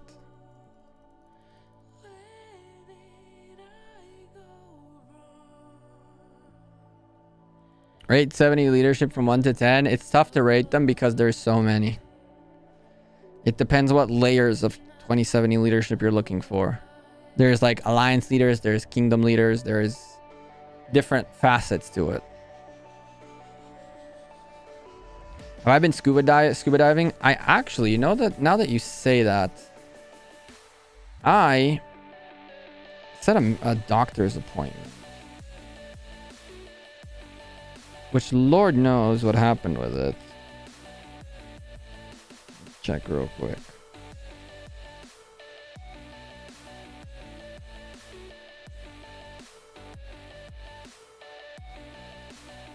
Oh, that was today. Lol. Okay, well, I missed my doctor's appointment, apparently. Nice. Thank you for the reminder, app. You are completely useless. So apparently I had a doctor's appointment today. I didn't make it to. Whoops.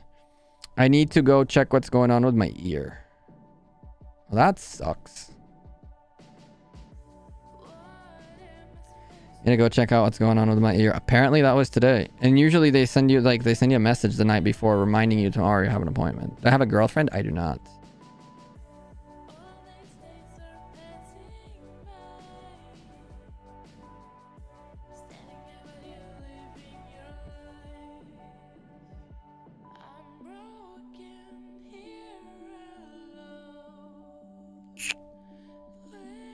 One second, chat.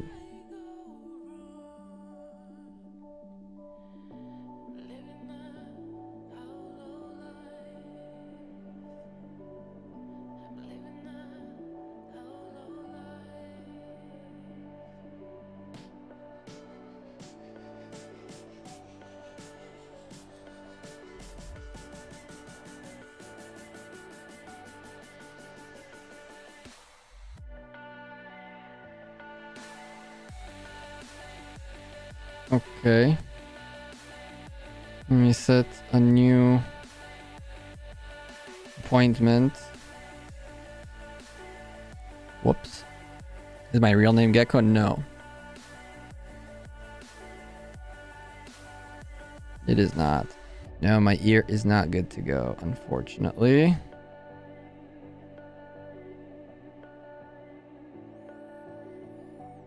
Which sucks, but it is what it is. We will live with it for now. Tel Aviv? Oh, hell no.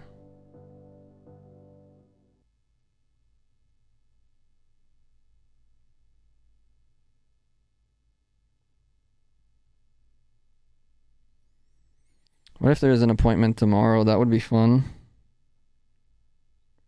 Holy balls. The next appointment is in 2 weeks. Nice, dude.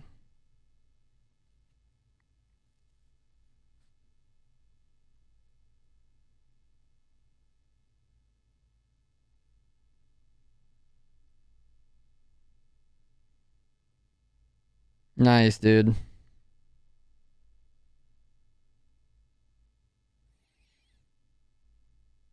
Cool. Now at least I put a freaking thing on my calendar. Sorry, chat. I had to deal with that so I don't forget it.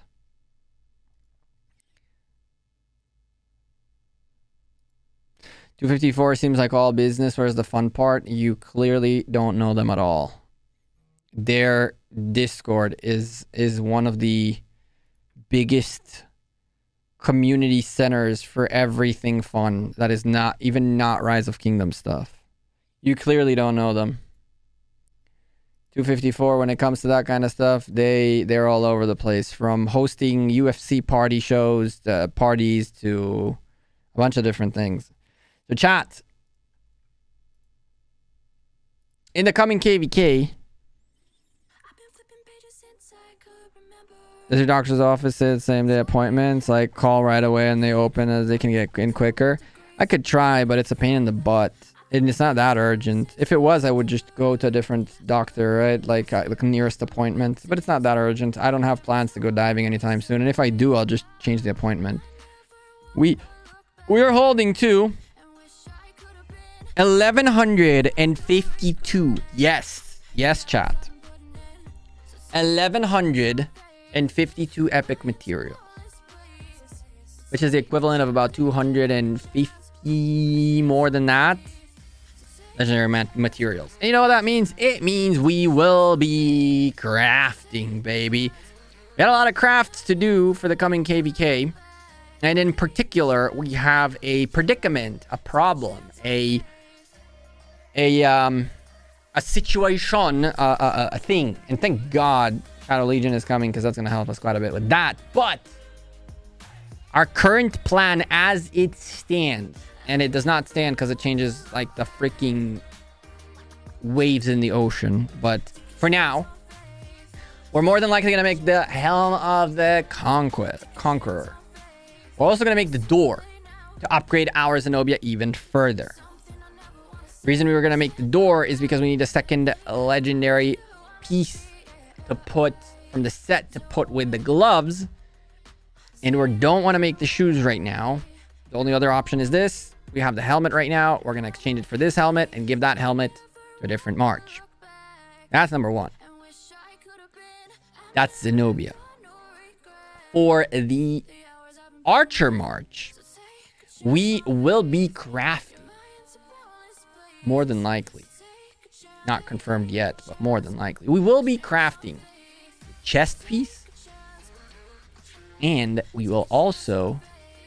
That's not the right chest piece. I have to ignore what I just did. This chest piece and also the pants. Why? Well, Archer set is literally one of the only ones where it's like you really want to have those six pieces. Why? Because when you hit that 6, Archer health is mighty yummy. So we will complete the 6-piece set on our Archer March. We will make Zenobia even stronger. From there, all about refining. Refining. We will more than likely halt more crafting and focus on refining. Now, granted, the problem with refining is if you don't have the blueprint, you cannot refine. Like, revelation, right? And so, while we will have to refine a full set of archers, and we will have to refine a fairly substantial amount of infantry equipment, some of which we can already refine, some of which we have blueprints for, and this is also a decision that I had to make. If I make the shoes right now of the infantry set, it would make sense theoretically.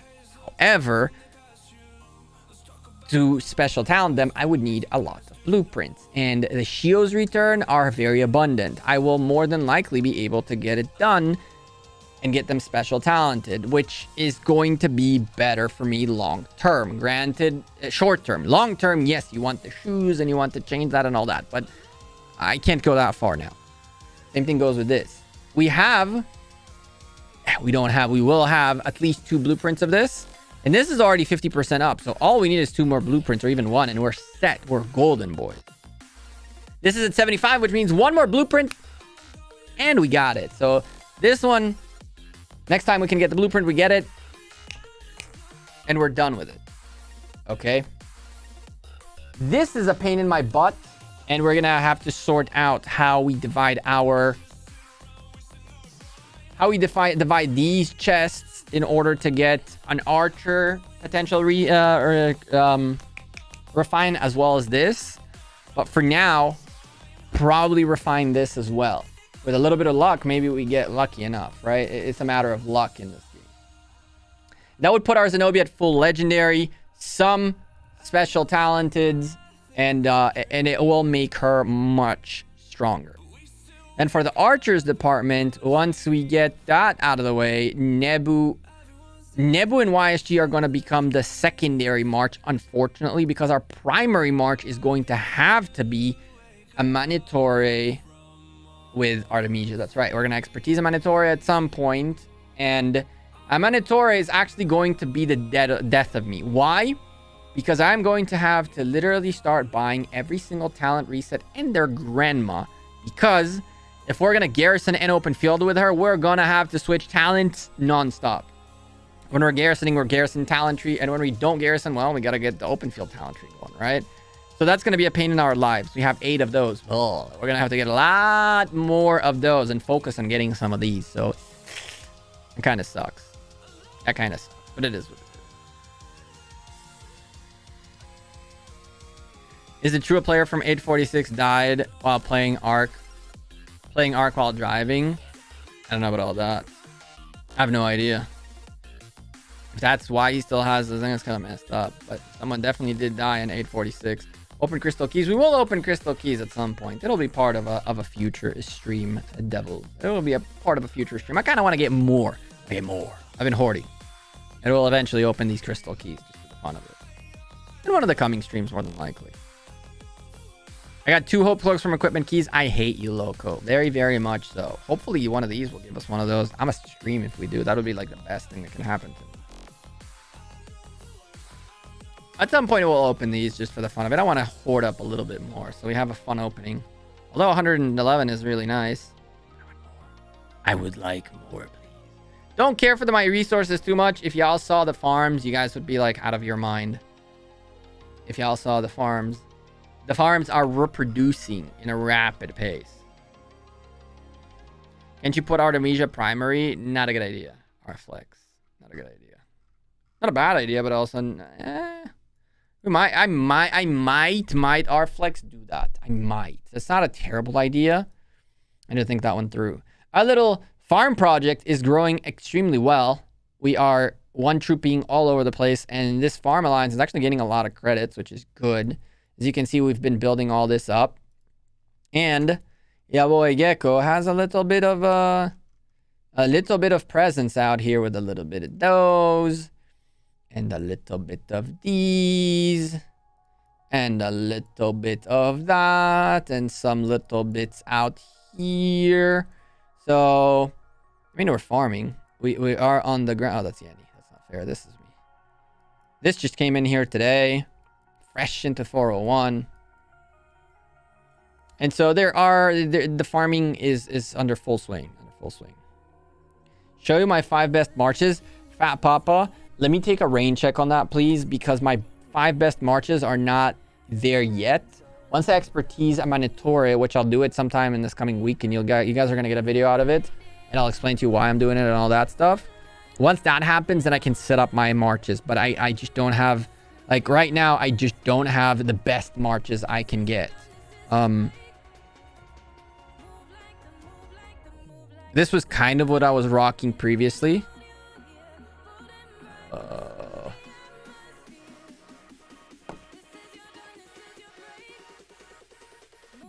that's not good. Not gonna help. There you go. So that I was previously rocking, right? But that's not going to be it anymore. We're going to make a few changes in here. They're going to fix up a bunch of stuff in this.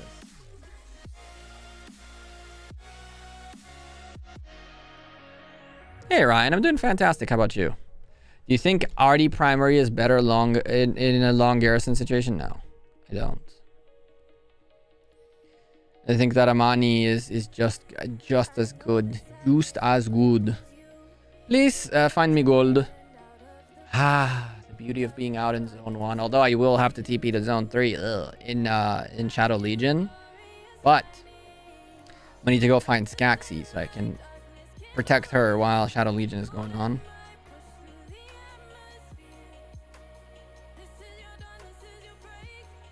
But this is the beauty of Zone 1, ladies and gentlemen. You see all those level 6 gold nodes? Juicy, juicy. Yesterday, I was like 76 million gold. You gain a dumb amount of gold just by sitting out here. This is ridiculous. It's legitimately dumb. It is legitimately dumb. Nice, dude. Nice. Another key. Nice. Perfect. We can do these two real quick. Tomes of Knowledge. Resource tiles. We don't have that much food, chat. We don't have that much food left, chat. Promise. I don't have food at all. We wanted that.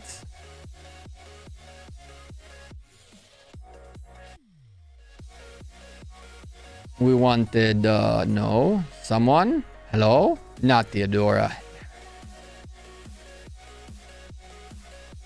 I play any FPS like CSGO or Valorant or Warzone. I used to play CSGO a lot, Ryan. Nowadays, in between work and YouTube, I barely find time to actually enjoy games. Which is really sad, right? It's really sad, but it's true.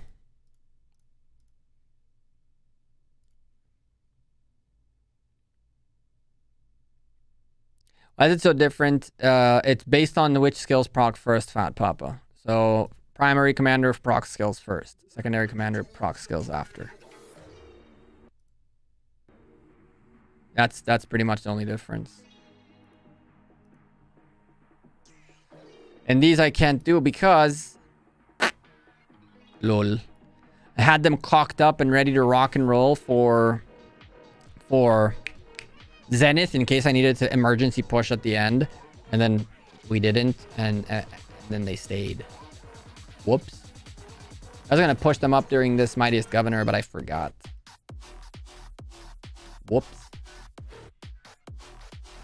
And now I got to be careful not to pop them up in the wrong Mightiest Governor time, or I will get in trouble. So these guys are, yeah, no comment. Whoops. We spin tomorrow, get our 10 chats. Believe it or not, the archer player is not spinning archers. Yep. Is not spinning archers. I was going to spin Gilgamesh. I'm not anymore. I considered Cyrus the Great. I skipped. As someone who's relatively an archer player, not spinning the wheel is real. But we have other plans. We have other plans. Them Trajan wheels looking really good right now. Them Trajan wheels looking really good right now. How far am I from 18? VIP 18? Not too far. I'm closer to VIP 18 than I am from VIP 17 on the jumper, which is sad. Is that the account you zeroed? It is. During KVK that we almost zeroed? Yeah, it is.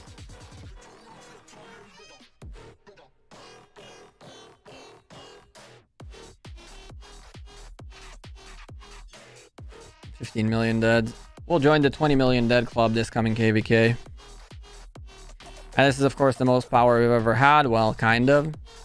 Our KP is meh. But we're gaining like 500,000 KP every KVK, so it will eventually go up. And I think that will, based on the amount of resources we have this time around, we're probably going to use more T5s to fight, which means we're probably going to get more kills. We're still missing that Attila Takeda kill machine, though. Which the jumper account has that huge advantage. That Attila Takeda, Pakal Herald kill machines are nuts. They're just nuts. They're literally kill machines. If I had done that freaking flag with Pakal Herald on the flag, that would have been nutty. I mean, the people swarming would have gotten absolutely, completely destroyed. Completely destroyed. Not that Attila Takeda doesn't have that effect either, by the way. Attila Takeda has just as big of an effect.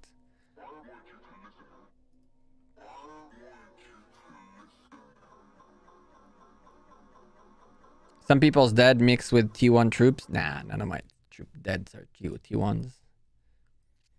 And by the way, with the Hall of Heroes, you can catch those people real quick, right? You ask everybody to send screenshots of their Hall of Heroes a few days before KVK ends. And then you know who killed T1s and who didn't. Ooh, super easy. Easy, boys. No spending needed. No spend. Nice. This is actually the most speed ups you can get. The 19 1 hours is so much better than the 2 8 hours or the 6 3 hours. This is like the ultimate amount of speed ups you can get, which is really nice. I'm from 831. What do you think about your kingdom? Honest opinion? They're fantastic. They're fantastic. Very big warriors. What's your MGE capped to? Our MGE is capped during training day, during power up day, during KE day, and during the final day. So, and that's top 6 only. So if you want to end up top 15, if you stay within the cap of all those 4, like you reach that max goal, I think it's 20 million training. I don't remember what the cap is, but the training is 20 million. And then you grind barbs and you grind gathering and you do the maximum you can for every other stage. You'll be able to get top 15. I know people who end up top 10 like that too. Why I play hard every KVK and not just focus on one account? Because I need to be able to produce content. If in the 2 months of downtime of KVK on this account, I don't have fights, this channel dies. My priority is the content. And so I have to focus on 2 accounts to be able to give you guys during one downtime. While one is on uptime, the other one is on downtime. And then we mix between them so that we have constant KVKs happening every other month-ish, give or take. We finish one KVK, we start with the other one. We finish one KVK, we start with the other one, and just keep going back and forth. Or else we're just gonna sit here and do what? Nothing. Some of the best viewing experiences for you guys is fighting KVKs. And so I am catering more towards you guys than I'm catering towards myself. If I were to focus on one account, it would have been hella easier. Where did Sage migrate to from 2070? 702. She went on to kill the next kingdom. Lol, I'm joking.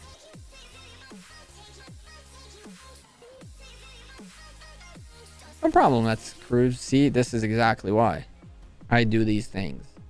Because I get to meet more of you and do more of you. Does content creating make good money? Define good money, right? It's a combination of views and subscribers, right? The thing about content creation is that it's an exponential growth, right? The same amount of work you do, you can do the same amount of work and get 1,000 viewers, and at the same time, the more you grow, you're putting in that same work, but the amount of viewership you have gains, and therefore you gain more out of every video.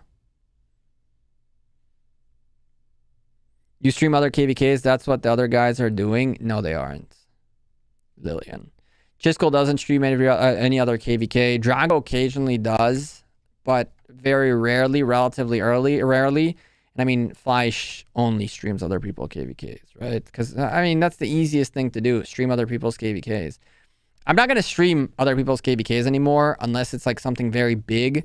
But I am going to record and make content of other kingdoms' KVKs in order to tell stories better than just stream and be like a cameraman for you guys.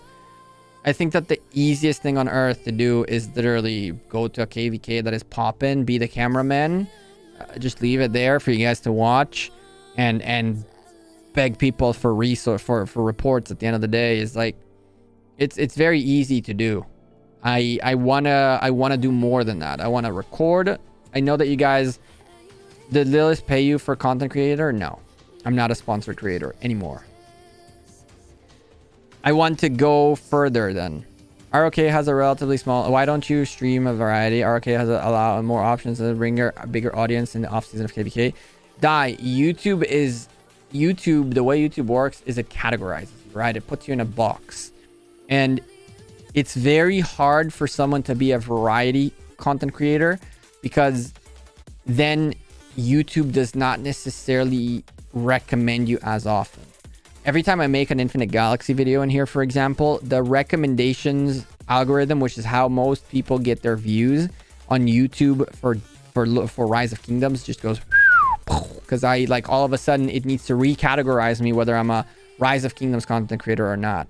It's why, for example, Chisgule has his second channel where he does all these things. And it's also why I have a second channel where I do Infinite Galaxy.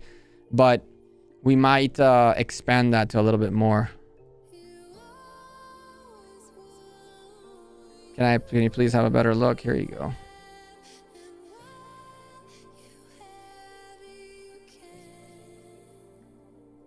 Gaze at it. I actually really like it too.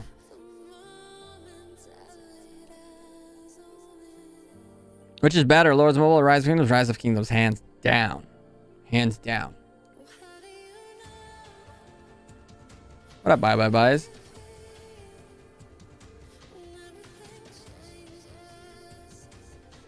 Power rankings, please. You'll eventually get to see them. You know, you can just make an account in 401. Make it to City Hall 8, and then you can see it forever, right?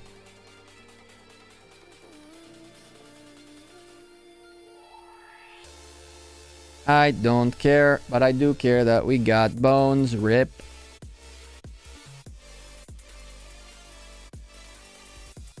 Thanks, bro. It's awesome. I agree. It's one of my favorite pieces.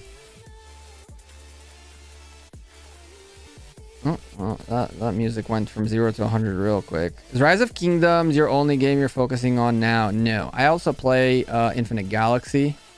And, yeah. They also die. Rise of Kingdoms and Infinite Galaxy have smaller audiences compared to PUBG or Minecraft, etc., there is also an insanely oversaturation of content for Minecraft and PUBG. For you to be like noticed in Minecraft or PUBG, you either have to be extremely good to the point where you're like competing and stuff like that, or you need to be like part of Dreams SMP type of thing in order to get recognition. If you're just a random creator, and we used to do, by the way, Minecraft streams, and we did a bunch of these different games, but it's not as easy as it seems to become a relatively big content creator. Believe it or not, I'm not a big creator, but the fact that there's 225 people watching me right now is huge. It is huge. If I was streaming on Twitch, I was probably at the top 25, if more than that, probably like the top 5% of streamers out there with 225 viewers. It allows you for a wiggle room, and at the end, people will stay for the personality. The problem is not when people... The problem is discoverability over whether people will stay or not stay, you know? Discoverability is the biggest factor in becoming a content creator. There's people who make insane content to viewers. Insane content. Because their content is overshadowed by oversaturation of other content that people prefer. I'll give you an example, right? I very, very, very much try to not upload at the same time or anywhere near the time chisgule uploads. As a matter of fact, I would much rather upload after him. The reason for that is the second chisgule uploads, every other upload before him gets pushed down in the recommendations and he gets prioritized as the biggest creator. I can literally show you multiple times in my analytics the exact moment chisgule posted his video, because at that exact moment the YouTube recommendation algorithm started recommending him over me, and people clearly pick him over me, obviously, and therefore I get less recommended because less people are picking me, and then it's just like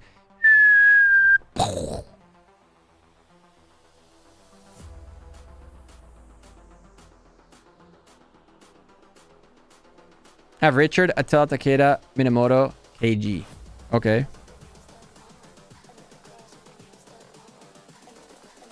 You can literally see in our analytics the moment chisgule posts. It's just like in the views. What up, ESS? And that's not against him. Good for him. But as he mentioned, probably has the combined viewership of the top 5 below him combined. And that's because the algorithm favors him tremendously. Tremendously.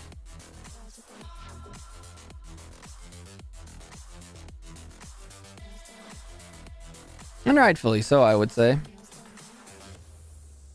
Yo, what up, Prophet? How are you, dude? Not the first or the last 831 we've had in the chat today. Big Pie, how are you? Big Pie, you're a mod in chisgule server, in chisgule's channel, right? That's where I recognize the name from. I usually see you in blue. Big Pieing it out. When other creators known, there's no way for me to know that, Learn. I feel your pain, ESS. I feel your pain. What up, Naresh? You have to assassinate chisgule? Nah, I'm good. He has a kid.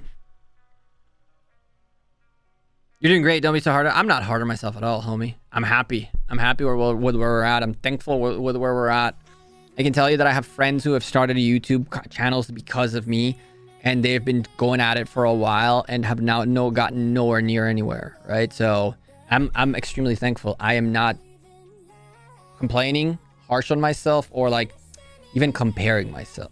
Like I do me, and I love what we're doing, and I see growth. I see when I upload more frequently, when I voice more opinions, you guys enjoy them more. Sometimes I don't because of work stuff, and that hurts the channel, but it is what it is. When's next KVK? Soon. I think we're signing up for this one. I'm not so sure though. How's the KVK going? Oh, Naresh, that KVK in 2070 is resting pepperonis on the ponies. It's done. Dead. I have Attila. Now you finished the right message, huh? I have Attila, Richard, Takeda, Minamoto, Khan, Ethelfled, and Cao Cao maxed. What combos should I make on the field with them? Attila, Takeda for sure.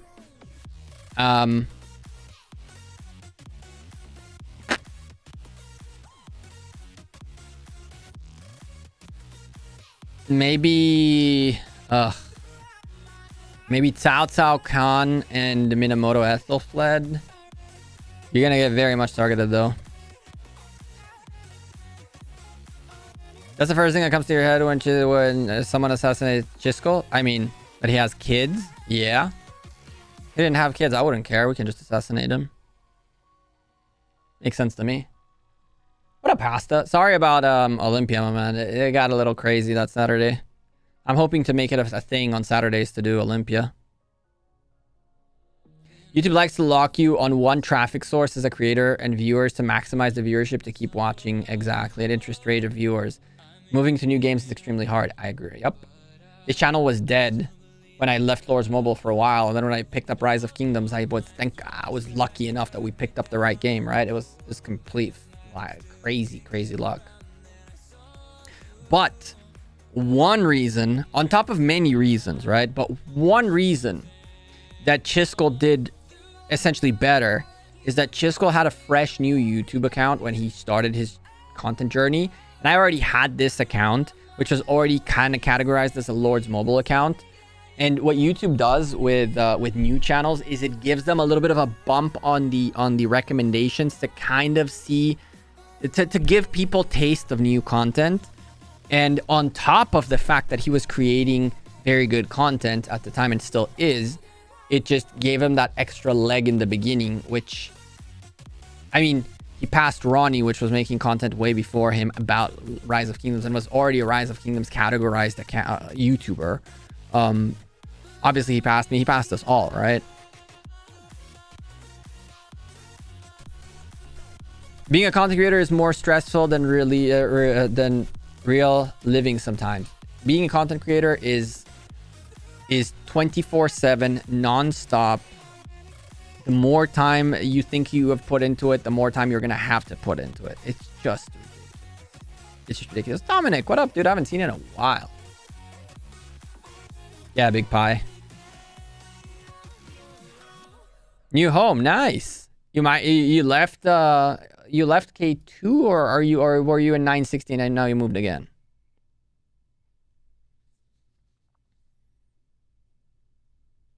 I'm humble. I have my days. I mean, there are days when you're like, damn, I'm doing everything within my power and nothing is working out for me, right? Like, it's ups and downs. It's really ups and downs. How are things? They're good. I'm actually really hungry. We might call it in a few minutes. I'm gonna go eat something. Do like a shorter stream today. I mean, I did like, what was it? 20 hours during KVK, which was wild. I hadn't streamed that much in a very long time. My longest single stream was 25 hours though, so we still haven't hit that. Maybe in the future we can see 831 versus 401. We just have to finish migration. Oh, hell yeah. Yeah, you left K2. Nice, Dominic. Congrats.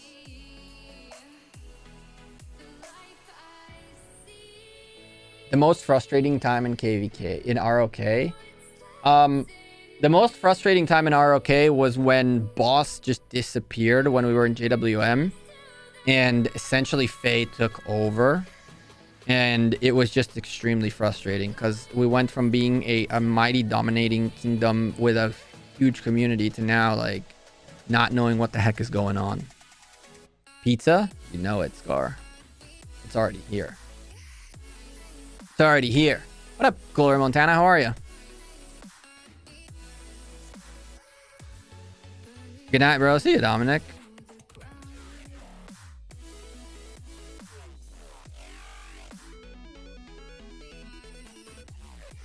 Yeah, Twisted. It's not easy at all. It's not easy at all. K2 is becoming very quiet. K2 is becoming very dead.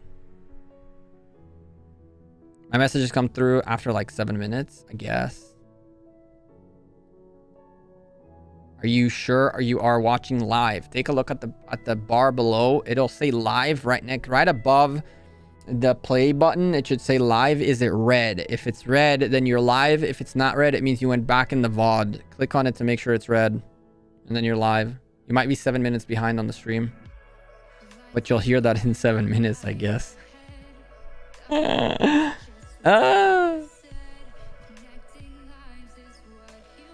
Show the leaderboard, please. Nah, we're good. You'll see the leaderboard eventually. What up, Kato?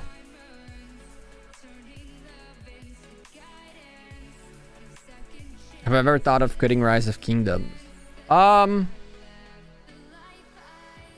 don't think I've thought about quitting per se, but I've had scenarios where I was like, what on earth do I do now? Like, how do I progress from here? I really haven't thought about quitting, really. I wasn't a JWM original, Lillian.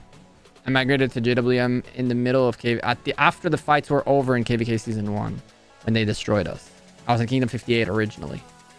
Which is funny, right? I could have taken one more day to make my account and I would have been at Kingdom 59. Narish, welcome back to that Tokai Gekko membership. You gained now your yellow badge. I appreciate you. I believe you're a 76th active member, which is awesome. Thank you very much. Some hearts up in the air for my man Naresh. Do I need to make a searching emoji to find out who will be the next member in the channel? See ya, Scar. Scar, we gotta talk. We gotta talk later. Probably tomorrow at some point. We gotta distribute those chests, my man. We gotta distribute those chests. Let's do that tomorrow at some point. I'll talk to you on Discord and we'll figure out what time is better. I'll get in voice with everybody, see if we can get ourselves like those chests distributed. People have their voice, their opinions about it.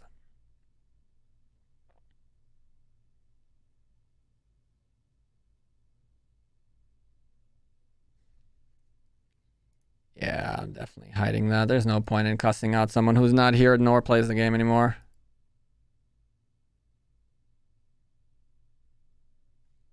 Did he? Well,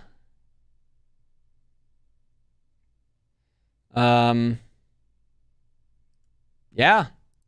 I think that the members can have the access to that room for now. Oh.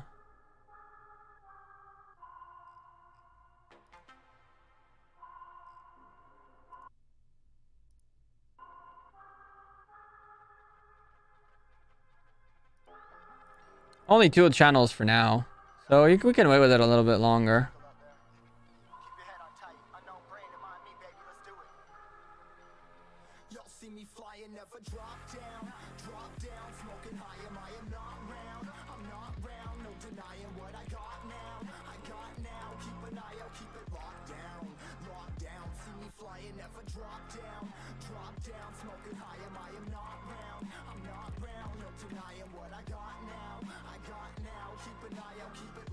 Yeah, chat, we have a nice little section that's coming.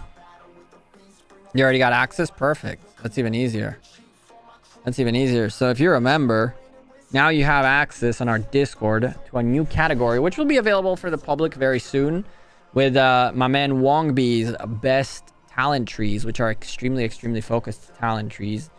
I'm going to show you guys one example of a room so you can understand the kind of like a micromanagement this man has done in his trees. So like 3 open field Guan trees, where essentially this one is a balanced build, this one is a hit and run type of build, and it also tells you exactly what you mean. Okay, and then a rapid fire build, max damage open field. So he's going through and filling out. I see Trajan. Oh, he's filling out a lot of it. So slowly and steadily, he's filling out more of these rooms. And as we have more rooms like completely full, We will post it to the world. This man also does simulations and does all these different things. So Wongbi is joining the Gekko team per se on our Discord to really bring you guys some next level talent trees and data, which I'm super thankful to my man Wongbi for it. And once it's more full, we're gonna open it up to the public, kind of make an announcement about it, and you'll be able to see some of the hyper-focused, extremely tested talent trees that he has built based on simulations as well as real-life testing. So look forward for that in the channel, in the Discord in general. Discord.gg/Gekko Gaming if you haven't joined that already. Yeah, it's called Wongbi Land. Kind of cool, right, Mitch? We created his own world. He'll slowly and steadily populate them, and I think at some point we'll just open it up. But if you're a member, you already have access to those rooms now, so you're welcome to go take a look at those and use them if you want to.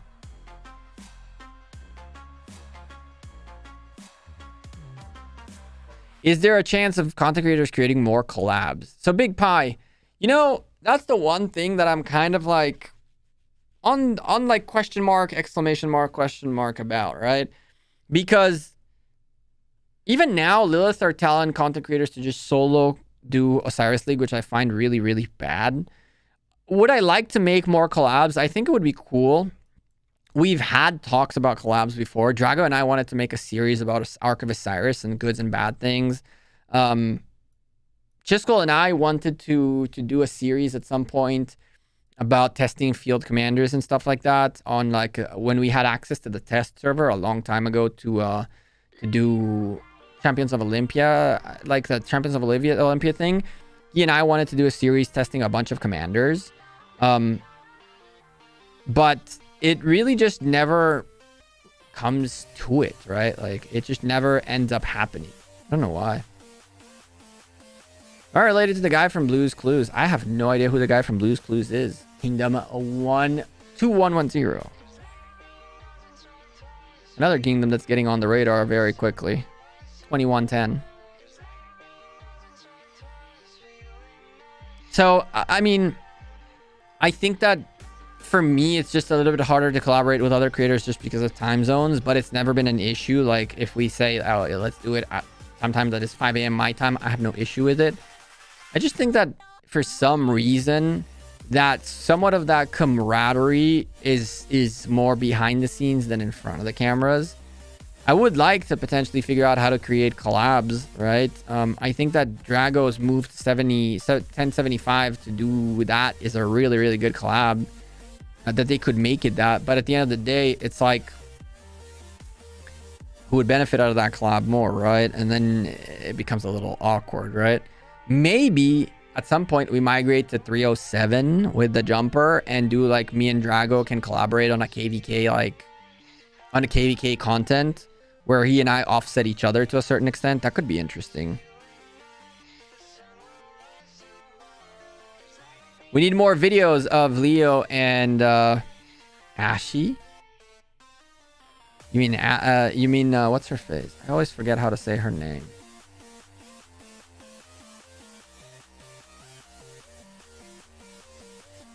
I always forget how to say her name. And then I feel bad about it. They're here.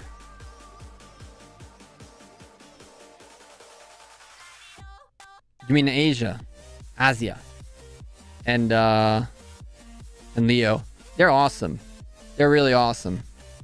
I'm so glad that they're making those week. I mean, I've told Lilith to do that years ago. And honestly, like the problem that Lilith had with me is essentially that they wanted me to be a content creator and do some and like it did not work out, I guess, that well for them, maybe. But their problem is that they really just didn't know how to utilize me, right? Like we created Osiris League, literally told them a million times to make those update videos. I believe I was like, it was just a weird scenario. I told you already on the 2070 Discord, but thanks again for streaming our KVK. Terran Laws, Teflon Don Terran at the moment. What up, Jeremy? Thank you for the $5 super chat as well.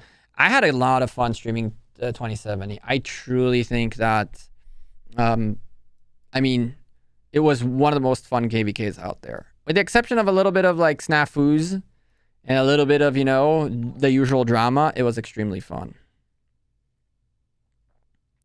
0 accounts of Phantom. Oh, hell no. My man Phantom too OP.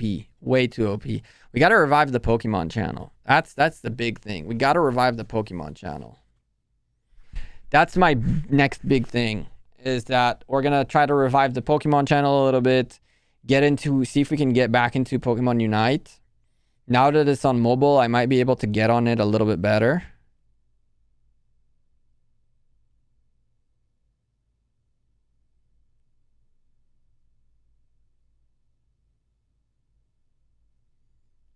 What's this?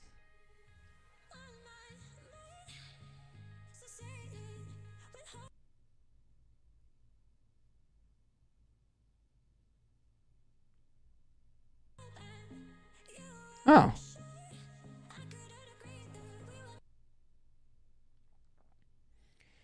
YouTube Shorts Fund. So if I make shorts, I might be eligible to get some money from YouTube. That's fun. That's fun. Civil War in 70 soon? Nah. Maybe a mass migration out, which would be a good thing. Either way. I think that 2070 is literally in a better shape now than it was before KVK, which is as true of a statement as I can make.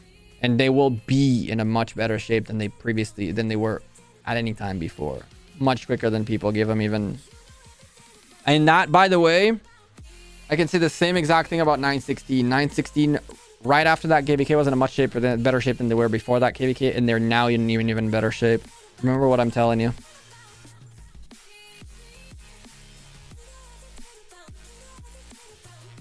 Nessie, you're already back. I thought you had some issues there. It didn't need to do that. But welcome back to the Leo squad. You have a purple tag too. Look at you. Gotta get those hearts up in the air for Nessie coming back, and you're welcome to remain a mod if you want to. I mean, you can always use mods. How's migration into 2070 looking? I have no idea. I have no clue. So, Big Pie, I've always told, listen, were you here when Gekko leaks was a thing? Were you here back then? Migration is quiet, but we already have lists of people wanting to come after this KVK. The KVK is over. Oh, I know. Oh, I know.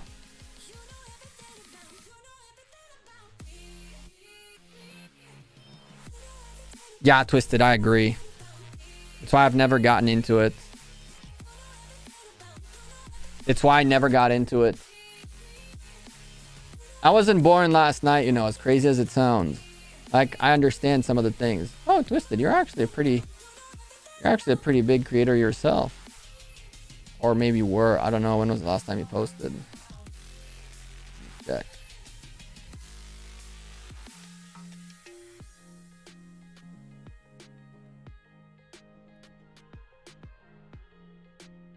You streamed 2 months ago. I see. Why don't you make some Rise of Kingdoms content? So, Big Pie. A long time ago, I used to have a little bird. Okay? That little bird was actually Jetblade. Jetblade was the community manager for Rise of Kingdoms at the time. And what he would do is he would reveal, because he and I had a good relationship, I essentially convinced him one time to give me one leak that I can leak about an update, okay? And then he gave it to me. I made the leak, and everybody went bonanza. Everybody went bonanza. People went crazy about it, right? And it caused a lot of hype. And then after he saw that, he kept feeding me pieces of information out of which I would pick and choose what to kind of leak just to create hype about the updates. And it worked out extremely, extremely, extremely well. The problem that happened back then was that when Gekko leaks became a thing, the other creators got pissed. And kind of rightfully so, because they were thinking, they thought they didn't know, but they thought, they didn't really know, but they thought and probably guessed that Lilith was feeding the information and they wanted it to, and it was unfair. And They all complained. They all complained. In the channel where I'm there too, by the way. But they all complained. And so what Lilith decided is that for KVK Season 1... For KVK Season 1, they gave us this brief that was like 15 pages of the whole update. And essentially asked us content creators to create a marketing strategy in which we will make these videos together, right? And kind of divide it among us and stuff like that. And then Rhony took that whole freaking document and made a 40-minute video and just dumped it on the internet with everything. Which he shouldn't have done, which he wasn't supposed to, but he came out. And from that moment on, Lilith stopped trusting, like Lilith management, I guess, stopped trusting creators with any information altogether. Now, granted, even after that, occasionally I would get a little bit of leaks here and there, but once Jetblade left Rise of Kingdoms to go do other things, the new community manager, which is Cheesecake, who I think never liked me from the beginning, kind of just became this like thing on the wall that does nothing, essentially. Makes announcements. He's not engaged in the community. He doesn't understand marketing whatsoever. He was just a thing, right? And then Leo came by. Thank God. Rusty Leo has a little bit more of a lot more of a brain and a lot more of a community engagement capability, and that's why the Rise of Kingdoms community thing is a little bit better now. But essentially, due to what Rhony did, Lilith doesn't want to reveal information to content creators anymore.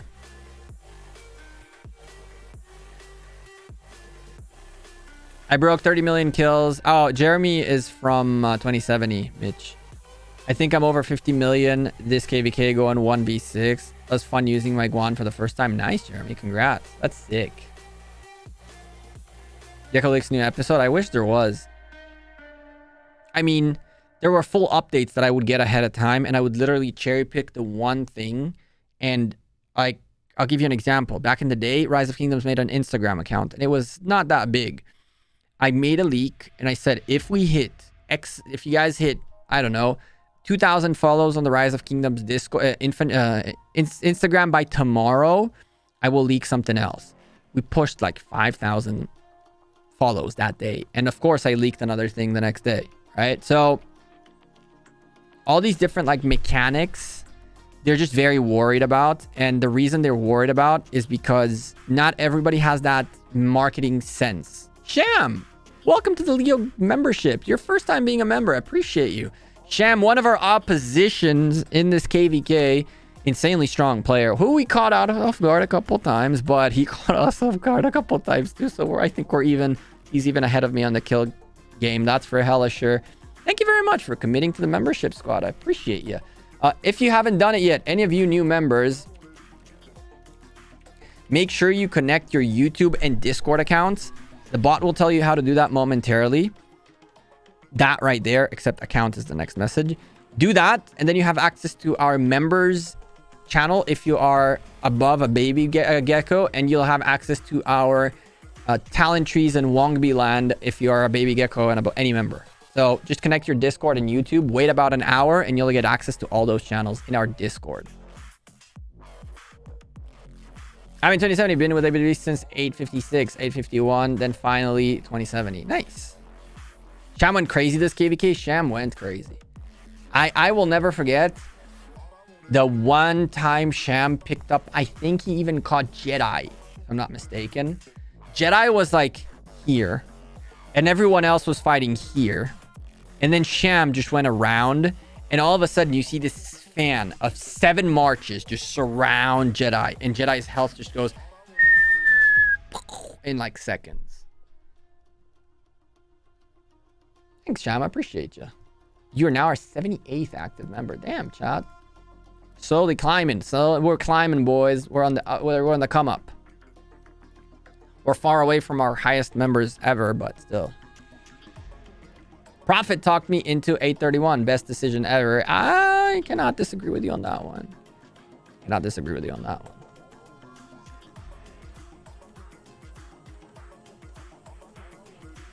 Oh, Mitch looking to come to 2070.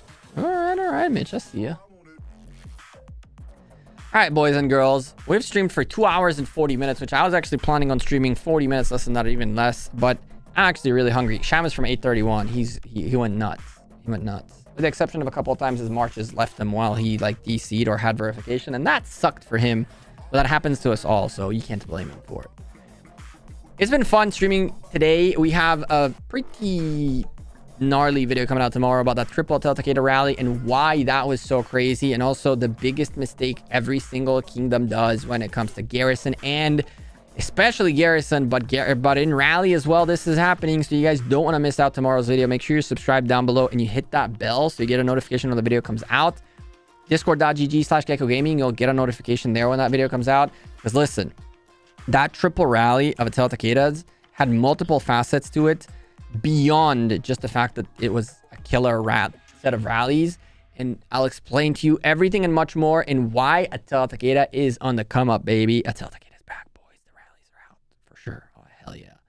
Man, I joined the new kingdom hoping to do KVK all over again, but 2037 Alliance went full dictator, and now 80% of the kingdom migrated out. Oh, well, that sucks. That's a really mistimed situation. Skitty killer. It does tend to happen. It's like nothing about it. Miss Zoe, what up?